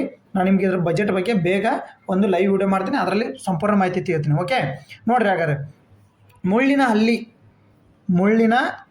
ಹಳ್ಳಿ ಇದು ಅಲ್ಲೆಲ್ಲ ಹಳ್ಳಿ. ಓಕೆ, ಅಥವಾ ದಾರ್ನಿ ಡೆವಿಲ್ ಪ್ರಮುಖವಾಗಿ ಈ ಕೆಳಗಿನ ಯಾವ ಪ್ರದೇಶದಲ್ಲಿ ಕಂಡು ಬರ್ತದೆ? ಪಶ್ಚಿಮ ಘಟ್ಟಗಳು, ಭಾರತ, ಸಹಾರಾ ಮರುಭೂಮಿ, ಆಫ್ರಿಕಾ, ಆಸ್ಟ್ರೇಲಿಯಾ, ದಕ್ಷಿಣ ಮತ್ತು ಪಶ್ಚಿಮ ಮರುಭೂಮಿ, ಅಮೆಜಾನ್ ಮಳೆಕಾಡುಗಳು, ಬ್ರೆಜಿಲ್. ನೋಡಿ ಎಷ್ಟು ನೀಟಾಗಿ ಕೊಟ್ಟಿದ್ದಾನೆ ನೋಡಿ. ಎಷ್ಟು ಈ ಥರ ಕ್ವಶನ್ ಕೇಳಿದ್ರೆ ಯಾರು ಥೋರ್ನಿ ಆಫ್ ಡೆವಿಲ್ ನೋಡಿ ಯಾವುದು ಇದು? ನೋಡಿ ಹಾಗಾದ್ರೆ ನೋಡಿ ಸರಿಯಾದ ಉತ್ತರ ಬಂದ್ಬಿಟ್ಟು ಯಾವುದು? ಆಸ್ಟ್ರೇಲಿಯಾ, ದಕ್ಷಿಣ ಮತ್ತು ಪಶ್ಚಿಮ ಮರುಭೂಮಿ. ಇದು ನಿಮಗೆ ನ್ಯೂಸ್ ಪೇಪರಲ್ಲಿ ಆರ್ಟಿಕಲ್ ಬಂದಿರೋ ಸಂಬಂಧ ನಿಮಗೆ ನಾನು ಹೇಳ್ತಾ ಇರೋದು. ನೋಡಿ, ಮುಳ್ಳಿನ ಹಳ್ಳಿ ಡೆವಿಲ್ ಅಂತ ಕರಿತಾರೆ ಇದನ್ನು. ತಾರ್ನಿ ಡೆವಿಲ್, ಮುಳ್ಳಿನ ದೆವ್ವ ಅಂತ ಕರೀತಾರೆ. ಪ್ರಮುಖವಾಗಿ ಈ ಕಾರಣ ಯಾವ ಪ್ರದೇಶ ಅಂದರೆ ಆಸ್ಟ್ರೇಲಿಯಾ, ದಕ್ಷಿಣ ಮತ್ತು ಪಶ್ಚಿಮ ಮರುಭೂಮಿ. ನೋಡಿದ್ರೆ ಎಕ್ಸ್ಪ್ಲನೇಷನ್ ನೋಡಿರಲಿ. ಛಾಯಾಗ್ರಹ ಗೆಳೆಯನ ಹಿಂದಿನ ವಾರದೊಳಗೆ ತೋಳ ಜೇಡ ದರ್ಶನ ಮಾಡಿತ್ತು. ಆದರೆ ನೋಡಿರಲಿ ಇದೇನಿದು ನೋಡಿ, ಇದ್ರದ್ದು ಬಗ್ಗೆ ಮಾಹಿತಿ ನೋಡ್ತೀನಿ ಸ್ವಲ್ಪ. ಇಲ್ಲಿ ನೋಡ್ರಿ, ನೋಡಿ, ಕಲ್ಲು ಬಂಡೆ ಮೇಲೆ ಹಾಗೆ ಕುಳಿತುಕೊಂಡು ತಕ್ಷಣ ನಾವು ಇದ್ದಲ್ಲಿಂದ ಒಂದು ವಿಶಿಷ್ಟ ಹಲ್ಲಿಯಂತೆ ಪ್ರಾಣಿ ಓಡಿ ಹೋಗಿ ಎದುರಿನ ಪದೆಯೊಳಗೆ ಸೇರಿತು. ಕಣ್ಣಿಗೆ ವಿಶಿಷ್ಟವಾಗಿ ಕಂಡ ಆ ಹಲ್ಲಿ ಅಂತ ಪ್ರಾಣಿ ಛಾಯಾಗ್ರಹಣಕ್ಕೆ ತಡಕವಾಯಿತು. ಭಾಳಷ್ಟು ಒತ್ತಾಯದ ಸಿಗೋಯ್ತು. ನೋಡಿ ನೆಕ್ಸ್ಟ್ ಅದು ಏನಾಯ್ತು ರೀ? ಎಲ್ಲಿ ಕಾಣ್ತದೆ? ಎಲ್ಲಿ ಅದು ನೋಡಿ ಆಸ್ಟ್ರೇಲಿಯಾ, ದಕ್ಷಿಣ ಮತ್ತು ಪಶ್ಚಿಮ ಮರುಭೂಮಿಯಲ್ಲಿ ವಾಸಿಸುವ ಮುಳ್ಳಿನ ಹಲ್ಲಿ ಅಥವಾ ಅಮೆರಿಕದ ಮೆಕ್ಸಿಕೋನುಗಳಲ್ಲಿ ವಾಸಿಸುವ ಕೊಂಬಿನ ಕಪ್ಪೆ ಈ ಬಗ್ಗೆ ಕುತೂಹಲ ಮೂಡಿಸಿತು. ಕೊಂಬಿನ ಕಪ್ಪೆ ಬಗ್ಗೆ ಮುಂದಿನ ವಾರದ ನೋಡಿರಿ ಇದ್ರ ದೇಹ ರಚನೆ ನೋಡ್ರಿ. ಹಾಗಾದ್ರೆ ಎಲ್ಲಿ ಹಾಗಾದ್ರೆ ಆಸ್ಟ್ರೇಲಿಯಾ ಅಂತ ಗೊತ್ತಾಯ್ತು ನಿಮ್ಗೆ. ಆಸ್ಟ್ರೇಲಿಯಾದ ದಕ್ಷಿಣ ಮತ್ತು ಪಶ್ಚಿಮ ಮರುಭೂಮಿಯಲ್ಲಿ. ಓಕೆ, ದೇಹದ ರಚನೆ ನೋಡಿರಿ. ಮುಳ್ಳಿನ ಹಲ್ಲಿಗಳು ಎಂದೇ ವರ್ಗೀಕರಿಸಲಾಗಿರುವ ಇಂಥ ಹಲ್ಲಿಗಳಲ್ಲಿ ತಾರ್ನಿ ಡೆವಿಲ್ ತುಂಬ ವಿಶಿಷ್ಟ ಮೈತುಂಬ ಮುಳ್ಳು ಗಂಟುಗಳನ್ನು ಹೊಂದಿರುವ ಏನ್ರಿದು ಬೆಚ್ಚಿ ಬೀಳಿಸುವ ರೂಪಕ ಮತ್ತು ಹಲ್ಲಿ ಬೇರಾವ ಪ್ರಭೇದವನ್ನು ಹೋಲುವುದಿಲ್ಲ. ತಾರ್ನಿ ಡೆವಿಲ್ ತುಂಬ ಸಾಮಾನ್ಯ ಗಾತ್ರ ವಿಶಿಷ್ಟ ದೇಹದ ರಚನೆಯನ್ನು ಅಲ್ಲಿ ಆಸ್ಟ್ರೇಲಿಯಾ ಮತ್ತು ದಕ್ಷಿಣ ಪಶ್ಚಿಮ ಮರುಭೂಮಿಯಲ್ಲಿ ಅದರ ವಾಸ. ಇದ್ರ ಬಗ್ಗೆ ನೀವು ತಿಳ್ಕೊಂಡ್ರೆ ದೇಹ ರಚನೆ ಬಗ್ಗೆ, ಯಾಕಂದರೆ ಕ್ವಶನ್ ಹಿಂಗೆ ಕೇಳ್ತಾರಂತ ಗೊತ್ತಿಲ್ಲ ರೀ. ಓಕೆ, ಇಲ್ಲೈತೆ ನೋಡ್ರಿ ಚಿತ್ರದಾಗ ಕ್ವಶನ್ ನಿಮ್ಗೆ ಹೆಂಗಾರು ಕೇಳ್ಬೋದು, ಅದಕ್ಕೆ ನಾನು ನಿಮ್ಗೆ ಹೇಳ್ತಾ ಇರೋದು. ನೋಡ್ರಿ ಇದ್ರದ್ದು ಏನಂದರೆ ಇದು ಮುಳ್ಳು ದೆವ್ವ ಅಂತ ಕರಿತೀವಿ. ನೋಡ್ರಿ ಸಾಮಾನ್ಯವಾಗಿ ಕೆಲವು ಸಸ್ತನ ಪ್ರಭೇದದಲ್ಲಿ ಮುಳ್ಳು ದೇಹ ತುಂಬ ನೋಡಿರ್ತೀರಿ. ಮುಳ್ಳು ಹಂದಿ, ಎಕಿಡ್ನಗಳು, ಪ್ರಾಣಿಗಳು ಈ ರೀತಿ ರಚನೆ ಹೊಂದಿರ್ತವೆ ಎಂದು ನಾವು ತಿಳಿದ್ದೇವೆ.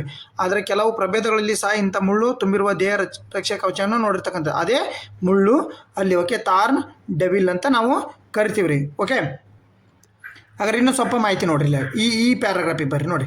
ನೋಡ್ರಿ ಈ ಪ್ಯಾರಾಗ್ರಾಫಿಗೆ ಬರ್ರಿ. ಈ ಹಲ್ಲಿಯ ತಲೆಯ ಮೇಲಿನ 2 ದೊಡ್ಡ ಕೊಂಬಿನ ಡ್ರ್ಯಾಗನ್ ಥರವು ಕಾಣುತ್ತಿರುವ ದೆವ್ವದ ಭ್ರಮೆ ಹುಟ್ಟಿಸುತ್ತದೆ. ಹಾಗಾಗಿ ಡೆವಿಲ್ ಹಲ್ಲಿ ಎಂಬಂತವಾಗಿ ಕರೆಯುತ್ತಾರೆ. ಮೃದು ಆಕಾಶದಂತೆ ಶಂಕಿನ ಆಕಾರದ ಮುಳ್ಳುಗಳನ್ನು ಹೊಂದಿರುವ ತನ್ನ ಕತ್ತಿನ ಹಿಂಭಾಗದಲ್ಲಿ ಸುಳ್ಳು ತಲೆಯನ್ನು ಹೊಂದಿರುತ್ತದೆ. ಈ ಸುಳ್ಳು ತಲೆ ಶತ್ರುಗಳು ವಂಚಿಸಲು ತಾನು ಕಾಪಾಡಿಕೊಳ್ಳುತ್ತದೆ. ದೇಹದ ರಚನೆ ಆಗಿರುತ್ತೆ. ಈ ವಿಕೃತವಾಗಿದ್ದು ಸುಮಾರು 20 ಸೆಂಟಿಮೀಟರ್ ಉದ್ದವಾಗಿರುವ ಎಂದು 15 ರಿಂದ 20 ವರ್ಷ ಬದುಕುಳಿತೆ. ಡಿಸೆಂಬರ್ ಕಾಲದಲ್ಲಿ ನೆಲದಲ್ಲಿ 30 centimetre ಅಡಗಿಕೊಂಡಿರುತ್ತೆ.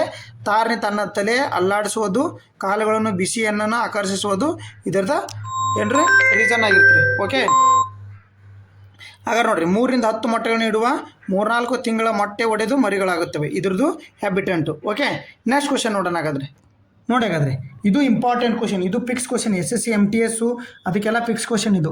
SSC MTS, group D, PC exam, PSI ಎಕ್ಸಾಮ್ಗೆ ಫಿಕ್ಸ್ ಕ್ವಶನ್ ಇವು. ಇತ್ತೀಚೆಗೆ ನಡೆದ ಆಸ್ಟ್ರೇಲಿಯನ್ ಓಪನ್ ಟೆನ್ನಿಸ್ ಟೂರ್ನಿಯ ಪುರುಷರ ಸಿಂಗಲ್ಸ್ ವಿಭಾಗದಲ್ಲಿ ಚಾಂಪಿಯನ್ ಆಗಿ ಹೊರಹೊಮ್ಮಿದವರು Novak Djokovic, Rafael Nadal, Carlos Alcaraz ಮತ್ತು ಯಾರು ಜಾನಿಕ್ ಸಿನ್ನರ್. ಯಾರಾದರೆ ನೋಡಿ ನ್ಯೂಸ್ ಪೇಪರ್ಲೇ ಬಂದೈತೆ ಯಾರು ಆಸ್ಟ್ರೇಲಿಯಾ ಟೆನ್ನಿಸ್ ಅಲ್ಕರಾಜ್ ಅಂತೇಳಿ. ಹಾಗಾದ್ರೆ ಯಾರು ಸರಿಯಾದ ಉತ್ತರ ಕಾರ್ಲೋಸ್ ಅಲ್ಕರಾಜ್. ನೋಡಿರಿ ಇದ್ರ ಮಾಹಿತಿ ಸ್ವಲ್ಪ ನೋಡಿ ನಾನು ಗ್ರ್ಯಾಂಡ್ ಸ್ಲಾಮ್ ಬಗ್ಗೆ 4 ಗ್ರ್ಯಾಂಡ್ ಸ್ಲಾಮ್ ಬಗ್ಗೆ ಜನವರಿ 15 ತಾರೀಕು ಕರೆಂಟ್ ಅಫೇರ್ಸ್ ನೋಡಿ ಜನವರಿ 15 ತಾರೀಕು ಫುಲ್ ವಿಡಿಯೋ ಮಾಡಿದ್ದೀನಿ. ಜನವರಿ 15 ತಾರೀಕು ಓಕೆ. ನಾನು ಜನವರಿ 15 ತಾರೀಕು ನಿಮ್ಗೆ ಫುಲ್ ವಿಡಿಯೋ ಮಾಡಿದ್ದೀನಿ 4 ಗ್ರ್ಯಾಂಡ್ ಸ್ಲಾಮ್ ಬಗ್ಗೆ. ಓಕೆ ನೋಡಿ, ಜೋಕೋ 25ನೇ ಗ್ರ್ಯಾಂಡ್ ಸ್ಲಾಮ್ ಕನಸು ಮತ್ತೆ ಬಗ್ನಾಗಂದ್ರೆ 24 ಅವರು ಪ್ರಶಸ್ತಿ ಗೆದ್ದುಕೊಂಡಿದ್ದಾರೆ.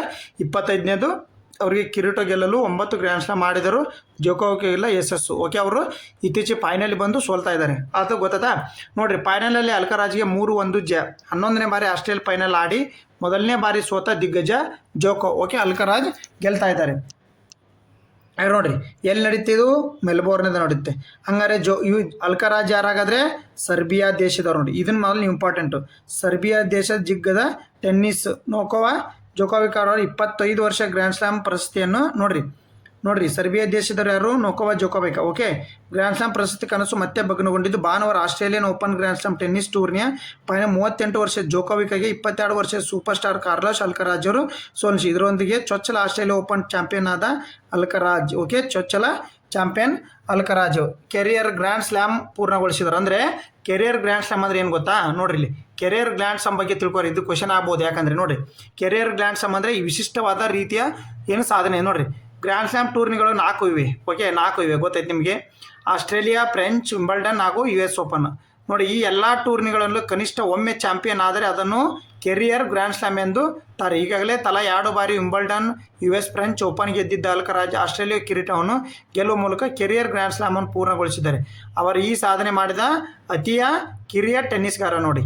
ಆದರೆ ಅಲ್ಕರಾಜ್ ಇದನ್ನು ಸಾಧನೆ ಮಾಡಿದ 9ನೇದವ ಇವ. ಆದರೆ ಅತಿಯ ಕಿರಿಯ ಅಂತ ಬಂದರೆ ಮೊದಲೇದವ. ಓಕೆ ನೋಡಿ, 1938ರಲ್ಲಿ American Don Budge career grand slam ಸಾಧನೆ ಮಾಡಿದರು. ಅವರಿಗೆ 22 ವರ್ಷ 360 ದಿವಸ, ಇವರಿಗೆ 272 ದಿವಸ. ಓಕೆ, ಇದು ಇಂಪಾರ್ಟೆಂಟ್ ಇದ್ರ ಬೇಕಾಗಿರ್ತಕ್ಕಂಥದ್ದು. ಹಾಗಾದರೆ ಈ ಯಾವ ಕೋರ್ಟ್ ಇದೆ ಹಾಗಾದರೆ ನೋಡಿ, ಇದು ಯಾವ ಜನವರಿ ನಡೀತಕ್ಕಂಥದ್ದು. ಇದು ವರ್ಷದ ಮೊದಲ ಟೆನ್ನಿಸ್ ಟೂರ್ನಿ. ಹಂಗಾರೆ ವರ್ಷದ ಕೊನೆ ಅಂತ ಬಂದರೆ US. ಓಕೆ, ಹಾಗಾದ್ರೆ ನೋಡಿ 4 ಗ್ರ್ಯಾಂಡ್ ಸ್ಲಾಮ್ ನಡೀತಾವೆ. ಓಕೆ, ಹಂಗಾರೆ ಪುರುಷ ನೋಡಿಲಿ ಬಂದ್ಬಿಟ್ಟು ನೀವು ಕ್ವಿಕ್ ರೀಸನ್ ಜೋಕೋವಿಕ್ ದಾಖಲೆ. ಜೋಕೋವಿಕನ್ನು 11ನೇ ಬಾರಿ ಸೋಲಿಸಿದ್ವಿ. ಎದುರಾಳಿ ಏನು ನೆನ್ಪಿಟ್ಟೋಬೇಕು ನೀವು, ಅಲ್ಕರಾಜನ್ ಅಷ್ಟೇ ನೆನ್ಪಿಟ್ಟೋನಂಗಿಲ್ಲ ನೀವು. ಓಕೆ ನೋಡಿರಿ, 25ನೇ ಗ್ರ್ಯಾಂಡ್ ಸ್ಲಾಮ್ ಕನಸು ಬಗ್ನ ಒಂದು ಯಾರ್ದು, ಜೋಕೋವಿಕ್ ಅಂದು. ಓಕೆ, ಇವ್ರು ಎದುರಾಳಿ ಮೇನ್ ಇಂಪಾರ್ಟೆಂಟ್, ಅದಕ್ಕೋಸ್ಕರನೇ ಥರದ್ದು. ಓಕೆ, ಹಂಗಾರೆ ನೆಕ್ಸ್ಟ್ ಕ್ವಶನ್ ಬರ ನೋಡಿ. ಈಗ ವುಮೆನ್ ಸಿಂಗಲ್ಸ್ ನೋಡ್ರಿ. ಹಾಗಾದರೆ ಈಗ ಮೆನ್ ಸಿಂಗಲ್ಸ್ ನೋಡಿದ್ರಿ, ವುಮೆನ್ ಸಿಂಗಲ್ಸ್ ನೋಡಿ. 2026 ಆಸ್ಟ್ರೇಲಿಯಾ ಓಪನ್ ಮಹಿಳಾ ಸಿಂಗಲ್ಸ್ ವಿಭಾಗದಲ್ಲಿ ಚಾಂಪಿಯನ್ ಆಗಿ ಹೊರಹೊಮ್ಮಿದವರು ಯಾರು? Who emerged as a champion of the woman single category in 2016 open ನೋಡು. Aryna Sabalenka, Elena Rybakina, Coco Gauff, Madison Keys. ಯಾರಾಗಾದ್ರೆ ನೋಡಿ ಸರಿಯಾದ ಉತ್ತರ ಬಂದ್ಬಿಟ್ಟು ಇಲ್ಲೇ ಕೊಟ್ಟಿದ್ದಾರೆ ನೋಡಿ, ನ್ಯೂಸ್ ಪೇಪರ್ ಆರ್ಟಿಕಲಿ ಎಲೆನಾ ರಬಾಕಿನಾ ನೋಡಿ. ಸರಿಯಾದ ಉತ್ತರ ಅದು option B is the right answer. Okay ನೋಡಿ, ನ್ಯೂಸ್ ಪೇಪರ್ ಬಂದಿರತಕ್ಕಂಥದ್ದು. 2023 ಫೈನಲ್ಗೆ ಸೋಲಿಗೆ ಸೇಡು ನೋಡಾದರೆ ನೋಡಿ, ಅರೆನಾ ಸಬಲೆಂಕಾ ಅದರಲ್ಲಿ ಇವರು ಅರೆನಾ ಸಬಲೆಂಕಾ ವಿಶ್ವದ ನಂಬರ್ 1 ಆಟಗಾರ್ತಿ. ಅರೆನಾ ಸಬಲೆಂಕಾನವರು ಸತತ 2ನೇ ಬಾರಿ ಫೈನಲಲ್ಲಿ ಸೋಲಿಸಿಕೊಂಡ್ರು. ಹಾಗಾದ್ರೆ ಇವ್ರು ಎದುರಾಳಿನೂ ನೆನ್ಪಿಟ್ಕೋಬೇಕಾಗುತ್ತೆ ನೀವು. ಓಕೆ, ಇವ್ರು ಬರೀ ಎಲೆನಾ ರಾಣಿ ಅಂತ ಇಷ್ಟು ನೆನ್ಪಿಟ್ಟು ಅನ್ನೋದಲ್ಲ. ಓಕೆ, ಮೆಲ್ಬೋರ್ನ್ ನೋಡಿ, ಎಲ್ಲಿ ಮೆಲ್ಬೋರ್ನಾಗ ಕಜಕಿಸ್ತಾನದ ಟೆನ್ನಿಸ್ ತಾರೆ ಎಲೆನಾ ಸಬಲೆಂಕಾ ಅವ್ರು ನೋಡ್ರಿ. ಒಮ್ಮೊಮ್ಮೆ ರನ್ನರ್ ಅಪ್ ಕೇಳದ್ ಬಿಡ್ತಾನೆ, ಯಾರನ್ನ ಕೇಳೋದು ಬಿಟ್ಬಿಟ್ಟು ನೋಡಿ ಗೆದ್ದವ್ರನ್ನ ಕೇಳೋದು ಬಿಟ್ಬಿಟ್ಟು ಒಮ್ಮೊಮ್ಮೆ ರನ್ನರ್ ಅಪ್ ಕೇಳ್ತಾನೆ. ಅದಕ್ಕೆ ರನ್ನರ್ ಅಪ್ ಬಗ್ಗೆ ನೀವು ನೆನಪಿಟ್ಟಬೇಕು. ಓಕೆ, ಅದಕ್ಕೋಸ್ಕರ Australia open grand slam tennis tourney champion ಆಗಿ ಹೊರಹೊಮ್ಮಿದ್ದಾರೆ. ಓಕೆ, ಗೊತ್ತಾ ಯಾರೋ ಎಲೆನಾ ರಬಾಕಿನಾ ಆಸ್ಟ್ರೇಲಿಯಾದವ್ರು. ಯಾವ ದೇಶದವರು? ಕಜಕಿಸ್ತಾನದವರು. ಇದ್ರ ಬಗ್ಗೆ ನಿಮ್ಗೆ ಗೊತ್ತಿರಲಿ. ಇವರು 2ನೇ ಗ್ರ್ಯಾಂಡ್ ಸ್ಲಾಮ್ ಗೆದ್ದಿದ್ದಾರೆ. ಓಕೆ, 26 ವರ್ಷದ ರಬಾಕಿನಾ 2ನೇ ಗ್ರ್ಯಾಂಡ್ ಸ್ಲಾಮ್ ಪ್ರಶಸ್ತಿ ವಿಂಬಲ್ಡನ್ನಲ್ಲಿ ಗೆದ್ದಿದ್ರು. ಓಕೆ, ಇವ್ರು ಹಂಗಂದ್ರೆ ಯಾರು? ಅರೆನಾ ಸಬಲೆಂಕಾನ ವಿರುದ್ಧ ಗೆದ್ದಿದ್ದಾರೆ. ಓಕೆ, ಇದ್ರ ಬಗ್ಗೆ ನಿಮಗೆ ಇಷ್ಟು ಮಾಹಿತಿ ಇರಲಿ. ಓಕೆ, ಹಂಗಾರೆ ಪ್ರಶಸ್ತಿ ಮೊತ್ತ ಹೆಚ್ಚಿಗೆ ಆಗೈತೆ ಆಸ್ಟ್ರೇಲಿಯಾದ, ಅದೊಂದು ನೆನ್ಪಿಟ್ಕೊಂಡ್ರಿ.